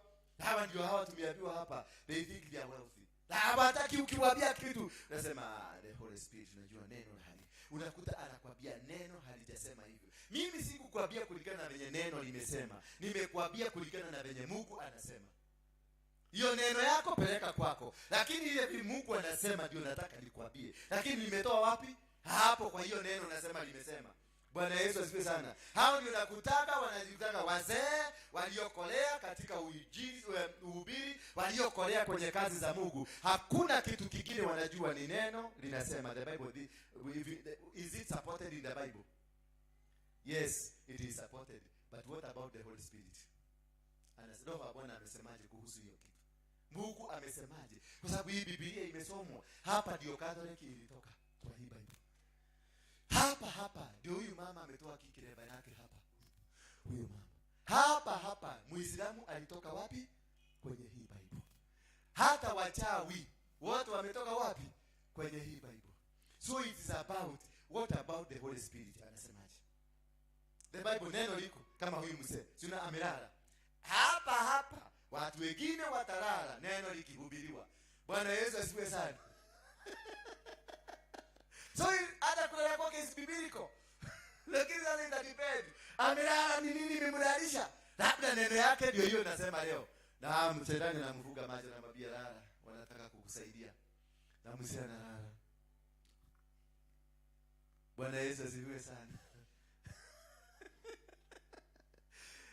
Oh my goodness. Hiyo ingine, they are very wealthy and they have no need of nothing. Wametosheleka. Ukiwaambia ukitaka sihitaji hiyo mafundisho, hiyo seminar tunaitiwa, I think I'm beyond that class.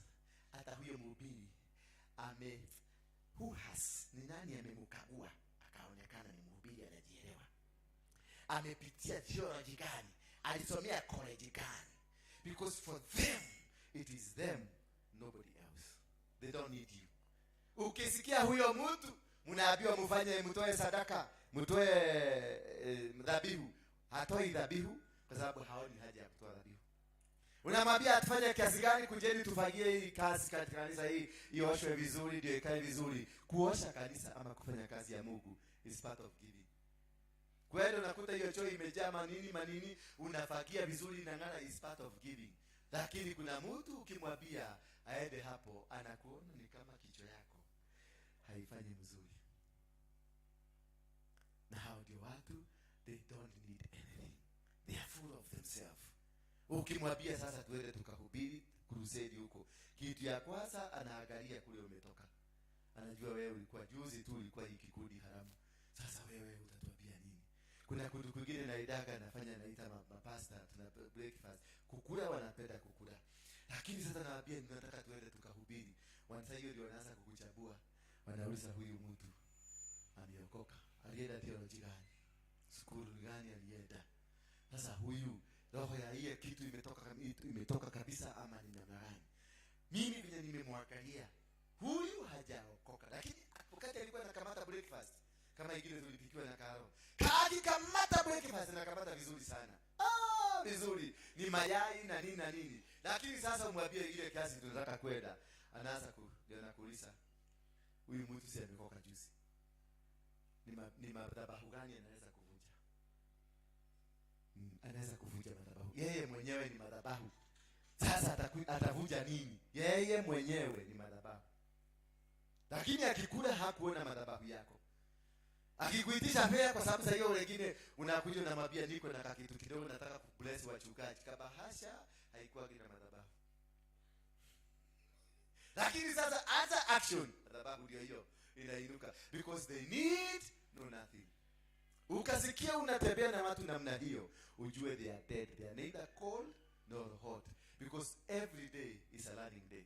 Kila siku yako ya dunia hii una kitu mpya. Venye utaona venye hii Karo namuona saa hii, ngoje tembea na yeye Karo, the next 10 minutes utaona different Karo. Maybe mood swing, maybe anako na raha, maybe yako na hii, maybe utakuta amebadilika. Huyu mama unaona ametulia hapa, sina venye amekaa vizuri. Mkute hapa chini wakingangana na makaga, utakuta ni mama mwingine. Bwana Yesu asifiwe sana. Kuta huyu Anita mupatie tu kacheo kidogo tu achuge otodi. Sasa hapo ukimpatia ni sawa, lakini wakutane na otodi. Sasa utaona mkaba na mkisi wanainukia kama manyoka kabili. Bwana Yesu asifiwe sana. Na nini? Niko hiyo ni kitu iko na ubinadamu. Hata mimi kuna mahali unaweza kuja ukutane, mpaka unasema shughuli hapana. Mpaka unapika kapicha, ndio unaenda unaangalia ni yeye.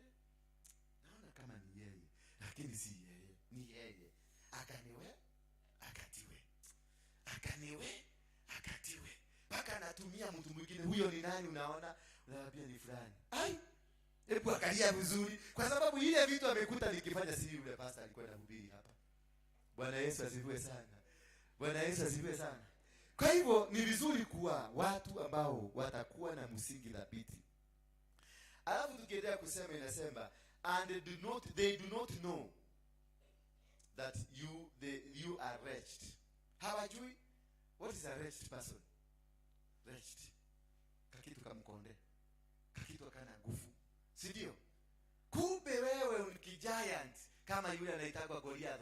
Alikuja akauliza Daudi, wewe, yani kumekosa watu wa kuja kuniangalia, kuja kupigana na mimi, hata kunikaribia, mkaniletea kahubwa haka. Kumbe yeye ndiye alikuwa kahubwa. Yeye ndiye alikuwa kamkonde. Hajui ana power, lakini ukimwangalia venye anafanya mambo, unafikiria ako na power. Lakini ukimchunguza vizuri, ukimstua, ndio unakuta anajikuta hana. Kuna watu hapa unaweza kustua, unafikiria mtu ni gari kubwa, lakini msitue kiasi. Msitue tu kidogo, ndio utajua hakuna gari kubwa, ni kavits na kameingia kwa mtaro. Na kavits kuingia kwa mtaro, labda utafute watu wawili wakavuruta na mkada wakaangusha na huko chini. Ama upepo ukali kama ile inaitwa Hurricane Katrina. Ile Hurricane Katrina ile yakujaga yuko Europe, kuna kipepo kinakujaga. Unaona kagari kamechukuliwa, kamezungushwa huko juu na kuna mtu huko ndani. Alafu acha kateremke. Kateremkaga kakisema haleluya. Bwana Yesu asifiwe sana. Kumbe hawa watu hawana nguvu, hawana uwezo hata kidogo. Wakikamatwa vizuri, mkamata vizuri, anaanza kuimba nyimbo nyingine. Haleluya, hosana. Lakini ndani ni kama Goliath. Alikuwa mkijanti kikubwa, kama mtoto kadogo kalichukua jiwe tu kakaagusha. Na dunia mzima ilikuwa inaogopa huyu mtu. Bwana Yesu asifiwe sana. Ndio hawa wanaitwa they are neither hot neither cold. Wako tu hapo ni fugufugu. Ni watu ambao hawajielewi, lakini unafikiria kama wanajielewa. Bwana Yesu asifiwe sana. Pia tukiangalia hapa, tunaona they are poor. Ni watu maskini kimoyo. Katika moyo wao, roho yao ni maskini. Wamejawa, they are poverty grown. Yani ni mtu ambaye anything that is coming from them ni mambo ya shida. Ukasikia mtu ameanza kusema gaiario getine, Mungu aliye kwa kiti, you are very poor. Very poor. Kwa sababu unataka kujustify makosa yako. Wanakolia huko. Sasa hiyo umelala jaa, nyumba imefungwa imewekwa kufuli. Na huko jana watoto wako nje. Lakini unaweza kusema wanakolia huko gaiario getine. Yaani ulale jana useme Mungu yako ako kwa kiti. Ulale kwa mtaro na useme Mungu yako ako kwa kiti. Kwani unaabudu Mungu gani huyo? Mwenye hawezi kukusaidia. The God we worship is a God of justification. Is a God of blessings. Is a God of anointing. Is a God that helps. The God that will heal. Ni Mungu wa Daudi. Bwana Yesu asifiwe sana. Daudi alienda kwa Mungu akaambia Mungu aje, ni vizuri nifuate hawa watu ama nisiwafuate? Mungu akawaambia wafuate na utarudisha mpaka vitu zao. Joseph akaenda kwa Mungu akamuuliza, wewe Mungu ndio ulifanya tukuje hapa? Wewe ndio ulituwezesha tukue hapa. Kwa nini umekubali tena tuchapwe? Mungu akawaambia hata msitengeneze jeshi, mtengeneze kwaya master kwaya. Mtaiba tu nyimbo za sifa na watapigana huko na mtashinda. Why? Because they believed in their God. And you are not poor. When you believe and walk with your God, you are not poor, you are a rich person. When mtu tajiri, hauhitaji kukua na magari, unahitaji kukua na Mungu. Ukikuwa na Mungu na mwambia I need a car, anasababisha kimutu kinakuja hatu hapa, kinakwambia I'm giving you a lift. Anafanya Anita na kwa kamrembo, kasuri, mpaka anashindwa kuendesha, anambia ulikuwa unaenda wapi? Kimuzee kilikuwa kinaenda hivi, kinageuza gari kinaenda hivi. Because your God has made him to drive you akupeleke mpaka. Your needs will be met because you are not poor. Ukienda utoke hapa Amerika, utakuta watu already wamepangwa, wametayarishwa kwa sababu yako. Ukienda uende South Africa, utakuta kuna watu wamepangwa, wametayarishwa, wamekupokea tu because you are not rich, you are not poor, you are rich. Lakini kama ungekuja hapa, ni mahangaiko tu, hata hizi unaona kumejaa hizi lakini haikugusi. It is because of the poverty iko ndani yako. And better ukue maskini kipesa, lakini usikue maskini spiritually. Kuna watu ndani yao wamejawa na umaskini. Hawaonagi kitu kizuri kwa mtu mwingine because they are poor. Hawaonagi mtu mwingine kama anaweza kuwa na kitu. Hawaonagi mtu mwingine kama anaweza kwenda mahali. Hawaonagi kama anaweza kuwa. Wanauliza, hii familia kweli mwanakesho ndio akona na gari. Huyu mtoto kijana, huyu ni mwizi. Kwa sababu wanajua hii familia ya kina Omoding. There is nothing good can come from there. Hakuna. Si walisema Yesu, ni nini inaweza kutoka wapi? Walisema ni nini inaweza kutoka wapi? Nazareti. Ni nini kizuri kinaweza kutoka Nazareti? Kwa sababu hakuna mahesabu, walifanyia mahesabu wakafanya wakaona there is nothing. Hakuna kitu kinaweza kutoka huko. Lakini Mungu alikuwa anajua there is something. Bwana Yesu asifiwe sana. Because roho wa Bwana alikuwa mahali wapi? Mpaka malaika already walikuwa wameshuka na kusema there is something. So they hawakuwa poor, they were rich in the spirit. And you better lack everything hapa duniani, lakini in the spirit of your God ukuwe rich. Because nothing will not come to you. Kila kitu favor zinakuja kukuja. Kila kitu inakuja. Watu wa kusimama na wewe wanakuja. Watu wa kutembea na wewe unakuta kila mtu anataka kuitanishwa na wewe. Na sasa hiyo hata kiatu hauna, uko na jigas. More especially kama ungekuwa umetoka kwa kina hawa. Utakuwa na nini? Na jigas. Zimekaa hivyo. Lakini unakuta mtu anatembea tu na wewe. Kiasi unakuta watu tu wanataka kutembea tu na wewe tu. Na hakuna kitu hauwapatii, at the end of the day ndio wanakupatia. Mpaka wanakubribe ukae karibu because inside you uko rich. Lakini kama ungekuwa spiritually poor, hata ubwa haiwezi kukufuata. Insi inakuta haiwezi kuradi kwa nguo yako because you are poor. Hizi vitu za Mungu zinapendana mahali kuna spirit ya Mungu. Hizi hata hizi zote ni spirit na Mungu. Zinapeleka pahali mtu wa Mungu anakubalika. Wadhani ya gospel. Ona agogoni no si agai. Na sishara ya modo agai. Lakini haleluya. Hiyo ingine ukitaka kujua mtu characteristic ya mtu ako na hiyo spirit, inaitwa Laodicean spirit. They are blind. They see nothing. Hakuna kitu wanaonaga. Hakuna kitu kizuri. Ukiona huyu mama amenunua kaguo kasuri anasema hiyo nguo. Hizo nguo zile zilipitwa na wakati za zamani. Na ukiona ile amevaa hata afadhali angevaa gunia. Yeye mwenyewe amevaa mafiriri, Israel mafiriri zile zimepigwa pasi nyingi. Fika hivi. Alafu ni ile outdated, si mafiriri ya kisasa, ni ile ya zamani. Kwa sababu hakuna kitu kizuri. Wanakuja kwa hii nyumba kama hii madhabahu hii. Nasema kwani ako na kanisa kadogo aje? Ndivyo anajichocha huko. Yaani mtu mkubwa hivi anaweza kuwa na kanisa kadogo hivyo. Yaani hakuna kitu kizuri kitatoka kwake. Because amefungwa macho, haonagi. Watu wakiona mambo inafanyika huko, haona kama ni kazi hiyo unafanya. Hata uanzishe kazi ya kuuza sufuria na nini, bado wataona makosa yake. Kwa sababu haoni kesho, haoni ukifanikiwa, haoni ukibarikiwa, haoni huyu Mungu wako anakupeleka step by step. Kwa sababu every time we grow step by step. Tunakuzwa tu pole pole na tutasimama, maana tuko kwenye process ya Mungu. Ukiona Mungu amekufungulia kaduka kidogo ama tuguo tu kuzungusha huko, unazunguka ni ya mwana, ujue wewe ndio utakaye kwenda supermarket.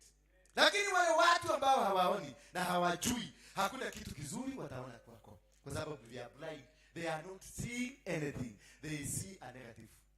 Bwana Yesu asifiwe sana. Sasa hizi nimesema Anita, lakini Anita hajakubalia kwa moyo wake, anafaa kuwa na kanisa. Hajakubali. Kwa sababu hata yeye ukimchunguza ni blind. Lakini akikuja hapa anasema kanisa yetu inaendelea. Sisi tunaombeaga kanisa na kanisa inafaulu. Sasa kwani hiyo maombi itaenda wapi ukienda huko? Bwana Yesu asifiwe sana. Mwambie mwenzako usikuwe kitu mumu. Usikuwe blind. Bwana Yesu asifiwe sana. Our God is a God of greatness. Our God is a God of love. Our God is a God of transmission. Lazima kutoe kwenye level moja akupeleka kwenye level nyingine. Hauwezi kukaa hapa miaka 2-3 na hakuna kitu utaandika useme this is what God has done to me. Hauwezi kukaa, haufai kukaa hata miezi 2 bila kusema this is what God. Hata kama ni ka testimony kadogo, you must show us. It is there. Lazima utatuambia Mungu alinitendea. Mungu alifanya. This is what God has done. My God has done it. My God has done it. Because our God is an able God. He's a God that will deliver. But for those who are blind, there is nothing they will see that is in you. There is nothing. Don't wait. Waone kitu mzuri. Matikona. Waona aduthi we mwishi. Wade na wakakura kedo. Mwendeshe dake ya kedo. Wenda mutumia waku ni amutumia ni agwadire. Wahadura mutumia waku chitake ya muka. Kanapigwa sio. Hetuko. Yes, because they are blind. There is nothing they will see coming out of you. Bwana Yesu asifiwe sana. Ningetaka kutoka leo mfunguliwe macho, muone ukubwa ya kitu ile iko mbele yako. You see the greatness of God.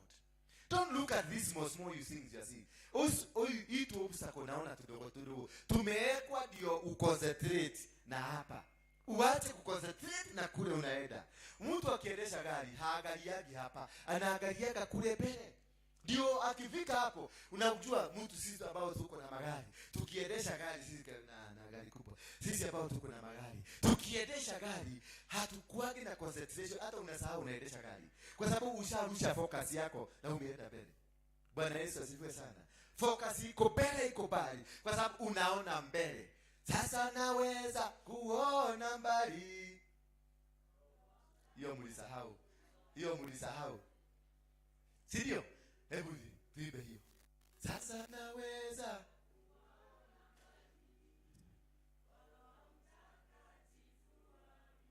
Yes, ni kwa Roho Mtakatifu wa Mungu ndio unaweza kuona mbali. Omba Mungu akufungue macho, uone mahali, uone hiyo ndoa yako mahali inaenda. Omba Mungu akufungue macho, uone huduma yako inaenda wapi. Omba Mungu akufungue macho, uone biashara yako inaenda wapi. Just do a sacrifice. Do a sacrifice and God will open your eyes. You are not a loser, you are a winner. Praise be the name of God. You will never lose with God. You will never find, hakuna siku utakosa. Hakuna siku utalala njaa, utudanganya hapa Mungu yako kwa kiti. Kama umelala njaa, Mungu ametoroka kwa sababu ya vile unanuka. Bwana Yesu asifiwe sana. Kama unatembea unakuta chawa ndio inakukula badala ukule chakula, basi ujue kuna shida. Maisha yako iko na shida. Na shida ni wewe umesababisha. Kama kwako hauna amani, nyumba yako haina amani kabisa, tafuta msingi wa amani ilipotelea wapi. Kuna kitu kilifanyika katika maisha yako, ukavugwa. Ndio kwa maana haujielewi, hata ukipita mahali popote haujielewi. Mwanaume anakuja na kutusi, mwanamke anakuja na kutusi, watu wanakuja na kufanya maneno, bado unasema Mungu wangu. Uko na power ya kusilence any challenge in your life. You got the power. Biblia inasema akampatia Abraham, akamwambia atakaye kulaani nitamlaani, atakaye kubariki nitambariki. Sasa kwa nini wewe ulikutana na watu wa kukulaani? Kwa nini? Unajua kuna watu wengine, sisi wengi hapa tumesababisha watu wengine walaaniwe kwa sababu sisi ndio tumekuwa chanzo cha laana. Kwa sababu anasema Mungu anasema atakaye kulaani nitamlaani. Ndio akulaani, mlianzana na wao wapi? Ndio huyo mtu akulaani, mlianzana na yeye wapi? Kwa hivyo wewe ndio cause. Labda don't wewe ndio ulisababisha ule mama mkakosana naye pale. Kwa hivyo umesababisha, kwa sababu wewe ni mtumishi, umesababisha mama amelaaniwa. Kwa sababu baba Mungu anasema atakaye kulaani nitamlaani. Na chanzo cha laana ni nini? Ni kama huyu mzee tunaitaka Nuhu. Tunasema kanajua sasa, walisema wazungu walienda wakakaa chini, wakasema sisi ndio tuliona huyo mzee uchi. Sisi wanasema sisi ndio Hamu. Sisi ndio tuliona huyo mzee uchi, ndio kwa maana tuko na umasikini. Lakini ukiangalia ardhi yetu ni tajiri. Africa is the richest in the world. Africa iko na minerals zote, iko na kila kitu. Lakini sisi ni wajinga kwa sababu kuna mahali tulikorogwa. Kuna mahali tu moja tulikorogwa. Na hapo ndio nataka tuombe mpaka tujue ni kwa nini walitukoroga. Because Africa, China ni kidogo kuliko Africa. America ni kidogo kuliko Africa. Europe ni kidogo kuliko Africa. Minerals zote za dunia zinatoka Africa. Lakini masikini wote wa dunia wanatoka wapi? Wanatoka Africa pia. Hapo kuna kitu ambacho tunafaa kujua. Ni nini, ni wapi tulikosea? Ni wapi tulitupa bao? Maana Africa tulitupa bao. Kwa sababu sasa tunaambiwa democracy, tuchague ile kiongozi, wanatuambia chagua ile kiongozi. Alafu wanaambiwa hapa Rwanda, unaitwa wapi? Hapa Somalia, Waafrika wa Somalia wakipigana, kunaambiwa jeshi ya Kenya iende, jeshi ya Rwanda na Burundi iende, jeshi ya Uganda iende huko ikatulize vita. Lakini DRC Congo kule kuna minerals.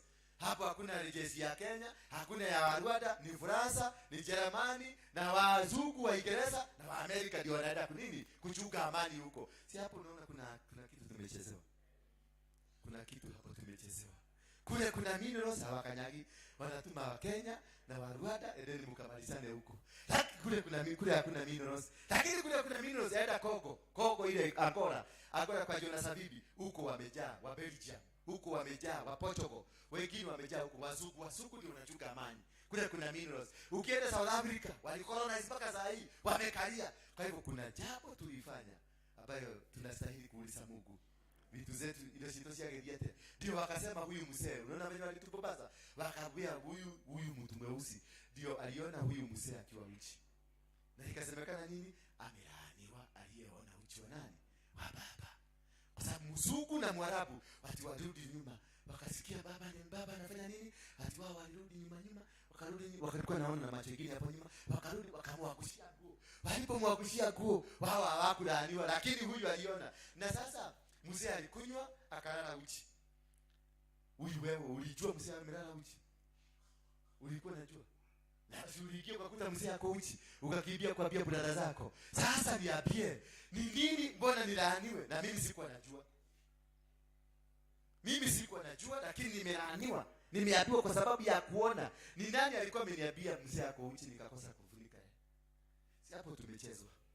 Wa Afrika, na tunaambiwa ni sisi wa Afrika. We must liberate our continent. We must liberate our continent. Our continent. Yesu anasema Kenya is the revival, the springboard of the revival of the gospel. Na ndio naona wanapigana. Na ndio naona hata Kenya hii saa hizi iko na hii shida ya President Hasra na President Dynasty. It's about the revival of the gospel. Kwa sababu shetani anataka kuweka ufalme yake na Mungu anataka kuweka ufalme yake. Sasa nyinyi ndio muangalie mjue hapa ni kwa Mungu na hapa ni kwa shetani. Lakini hao wawili, kuna mmoja wa Mungu na kuna mmoja wa shetani. Sitaki kukwambia ni nani, msiende kusema ati huyu alikuwa anahubiri, lakini kuna mmoja ameshikilia ufalme ya Mungu na kuna mwingine ameshikilia ufalme ya shetani. Anasema shetani lazima aendelee kutawala Kenya na shetani lazima aendelee kukaa, na kuna mwingine ambaye anasema Mungu amemtuma akuje abomoe madhabahu ile inatawala Kenya. Hiyo mtajijasia tu. So this is what ndio tumalizie, and they are naked. Wako uchi. Mtu naona amevaa kaguo kasuri, lakini ukimwatazama vizuri ako uchi.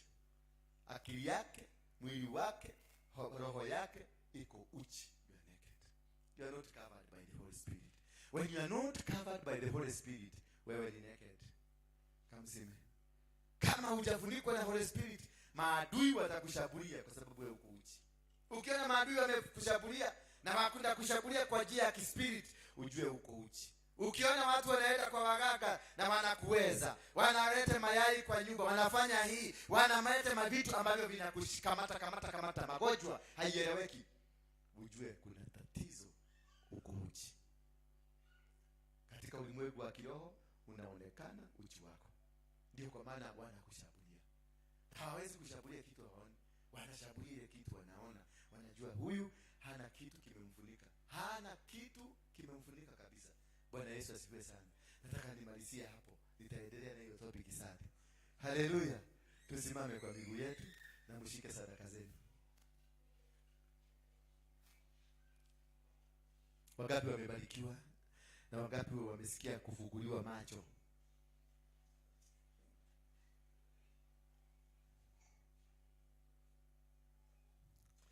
Ni jinsi gani tutaweza kutoka kwa hii shida?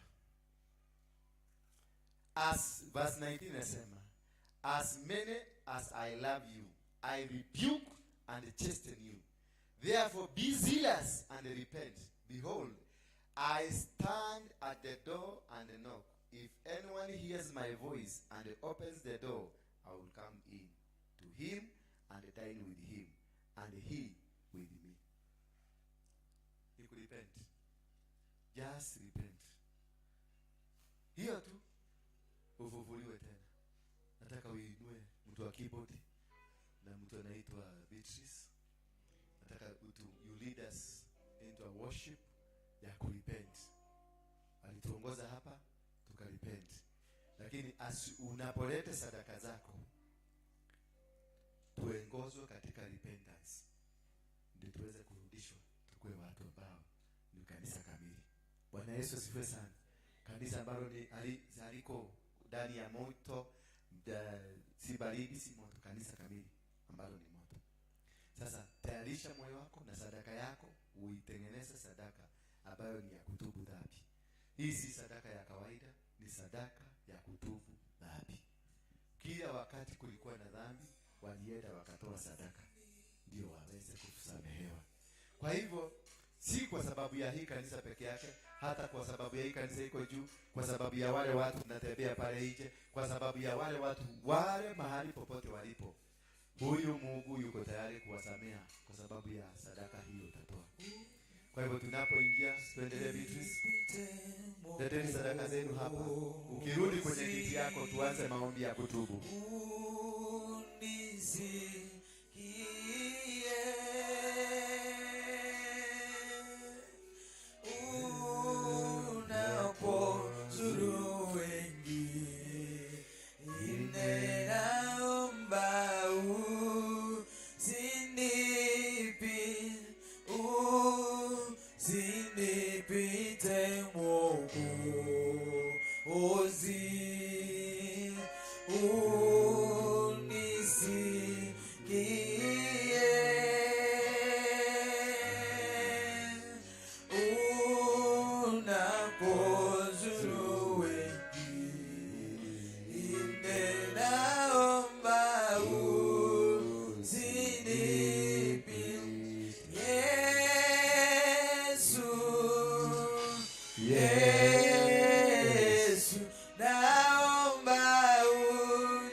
mwanafunzi, kama wewe ni mwanafunzi, mkuje mbele. Kama wewe ni mwanafunzi, wanafunzi wote, kama wewe ni mwanafunzi, kuja mbele. Iwe ni secondary, primary, university, secondary, primary, university, kuja mbele.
Nataka tuombe kwa ajili ya watoto hawa.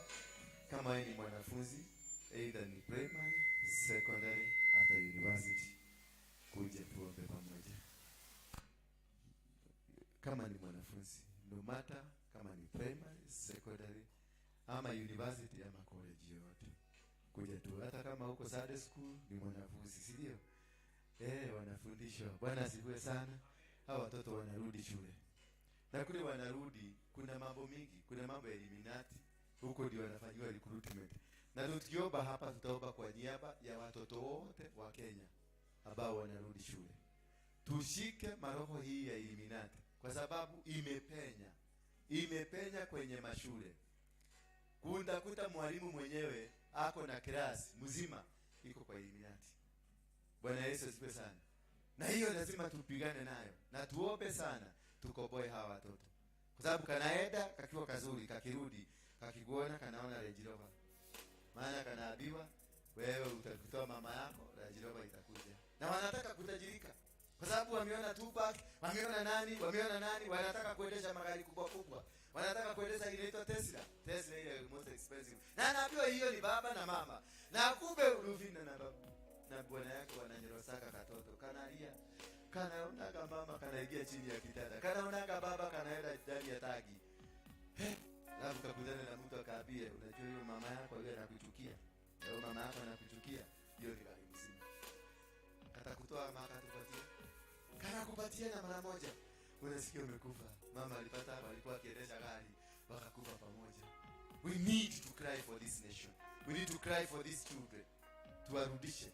Hata mimi nilikuwa kwa hiyo kikundi ya Mungike hiyo. Sikupenda kwangu. Nilijikuta ni maroho tu, nilirushiwa. Na hiyo mama yangu na wazazi wangu wote waliomba wakafast because of me. And they came out. Na wakati nilitoka, I came out strong and powerful. Bwana Yesu asifiwe sana. And I'm not blind. And I'm not wretched. Na si maskini. Bwana Yesu asifiwe sana. I am a rich person katika ulimwengu wa kiroho. Inueni mikono yenu juu. Kaweza kubarikiwa. Watoto inueni mikono yenu juu. Kanisa mwenyewe, kama unajua mikono yako ni misafi. Haleluya. Kwa sababu kama mikono yako ni michafu, tutakukamata tu, utainuliwa tu hapo juu. Utasikia kitu imekuinua. Kwa hivyo kama unajua mikono yako ni chafu, sinyoshe hapa. Lakini kama unajua ni misafi, nyosha tu ndio tubariki hawa watoto. Bwana Yesu asifiwe sana. Kama unajua mikono yako iko na kauiminati, iko na kauinyirisi, iko na tumasekenyo kidogo, don't. Sababu utakamatwa. Baba, katika jina la Yesu Kristo, fungeni macho. Baba, katika jina la Yesu Kristo, tumekuja mbele zako. Hawa ni watoto wako ambao hakika wamekuja kanisani kwa ajili kukutafuta. Sisi hatukuenda tukiwa watoto, tulienda tukiwa wazima, lakini angalia hawa wamekuja ndio kwa sababu wakutafute wakiwa watoto, na wanatumainia tu kuona mkono wako. Uwadumishe katika maisha ya Ukristo na uwapatie kifunguo cha kuelewa siri ya ufalme wako inakaa aje. Uwapatie mwelekeo, na wale ambao wanaenda kukutana na wao wawe ni watoto ambao wameingizwa ndani ya Illuminati. Wakikutana tu na wao, moto iwake, ile Illuminati ishe. Kama ni walimu ambao wameingizwa kwenye Illuminati, wakikutana tu na wao, moto iwake, walimu hao wachomeke na watoto hao wakuwe huru. Wasipate mtu ama kitu kitawaingiza kwa shetani. Wasiingizwe kwa njia moja, aidha kwa njia ya usherati, ya lesbian, ama njia ingine yoyote ile ya ushoga ama gayism. Wasipatane na hizo vitu. Wakati wote Baba, uwabariki na uwafunike, na wasipatane na mafundisho ya uovu, bali wapatane na mafundisho ya ukuu. Kutoka sasa ninawaachilia wafunguliwe sasa. Wafunguliwe ile maroho yote ilikuwa imewakamata, iwafunguliwe. Wafunguliwe sasa. Funguliweni sasa. Mufunguliwe. Mufunguliwe katika jina la Yesu Kristo.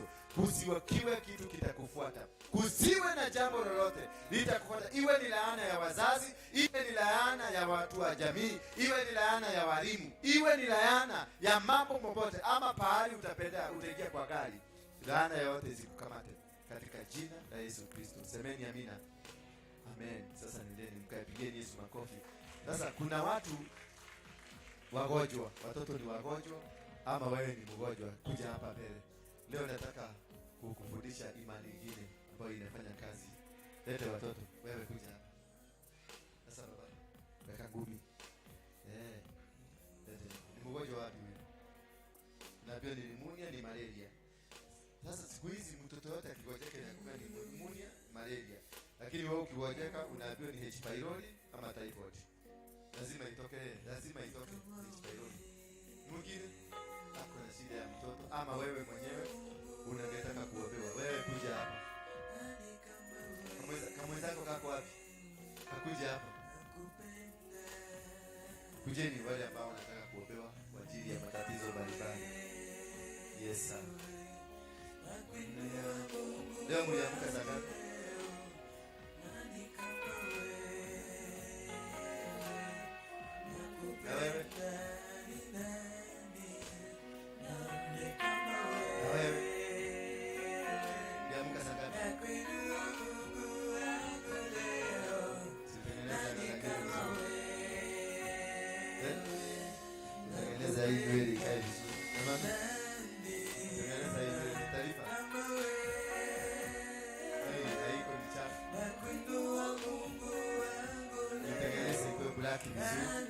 Yabuke hivi vizuri. Sio? Kwa smart. Mimi napenda madredi sana. Mama wewe, tuimbe pamoja. Na kuinua Mungu wangu leo. Nani kama wewe? Nakupenda.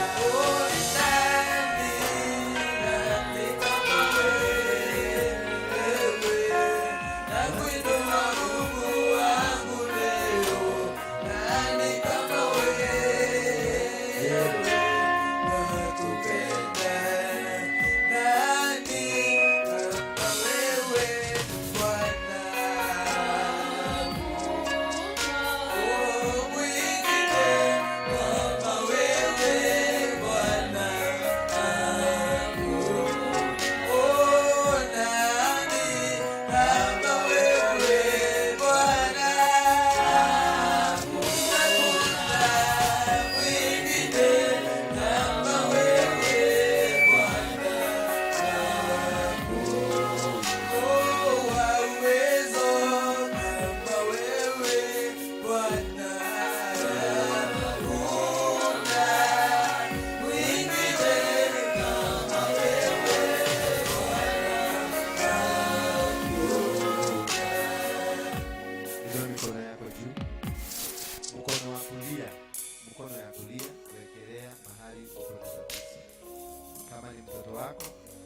wekelee mkono wa kulia.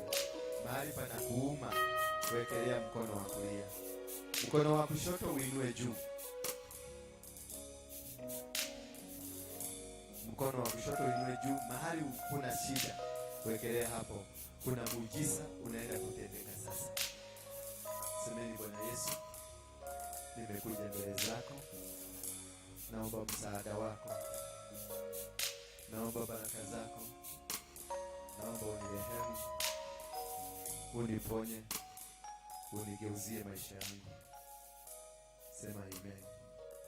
Baba, katika jina la Yesu Kristo, umesema wale wote wako ndani ya roho hawajakufa. Ninaitisha huyo roho sasa aingie juu ya watoto hawa. Wamefungwa kwa njia tofauti tofauti. Wamefungwa kwa maradhi mbalimbali. Wamefungwa kwenye biashara zao. Wengine wamerushiwa kulala. Wengine wamerushiwa kutofanya kazi na kutokuwa na uwezo wa kuendeleza mipango yao. Kutoka sasa ninawafungua. In the mighty name of Jesus.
Welcome to our deliverer service.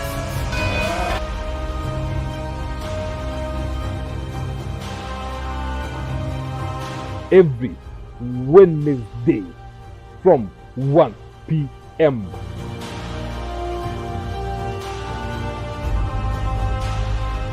with Reverend Ndura Waryunge.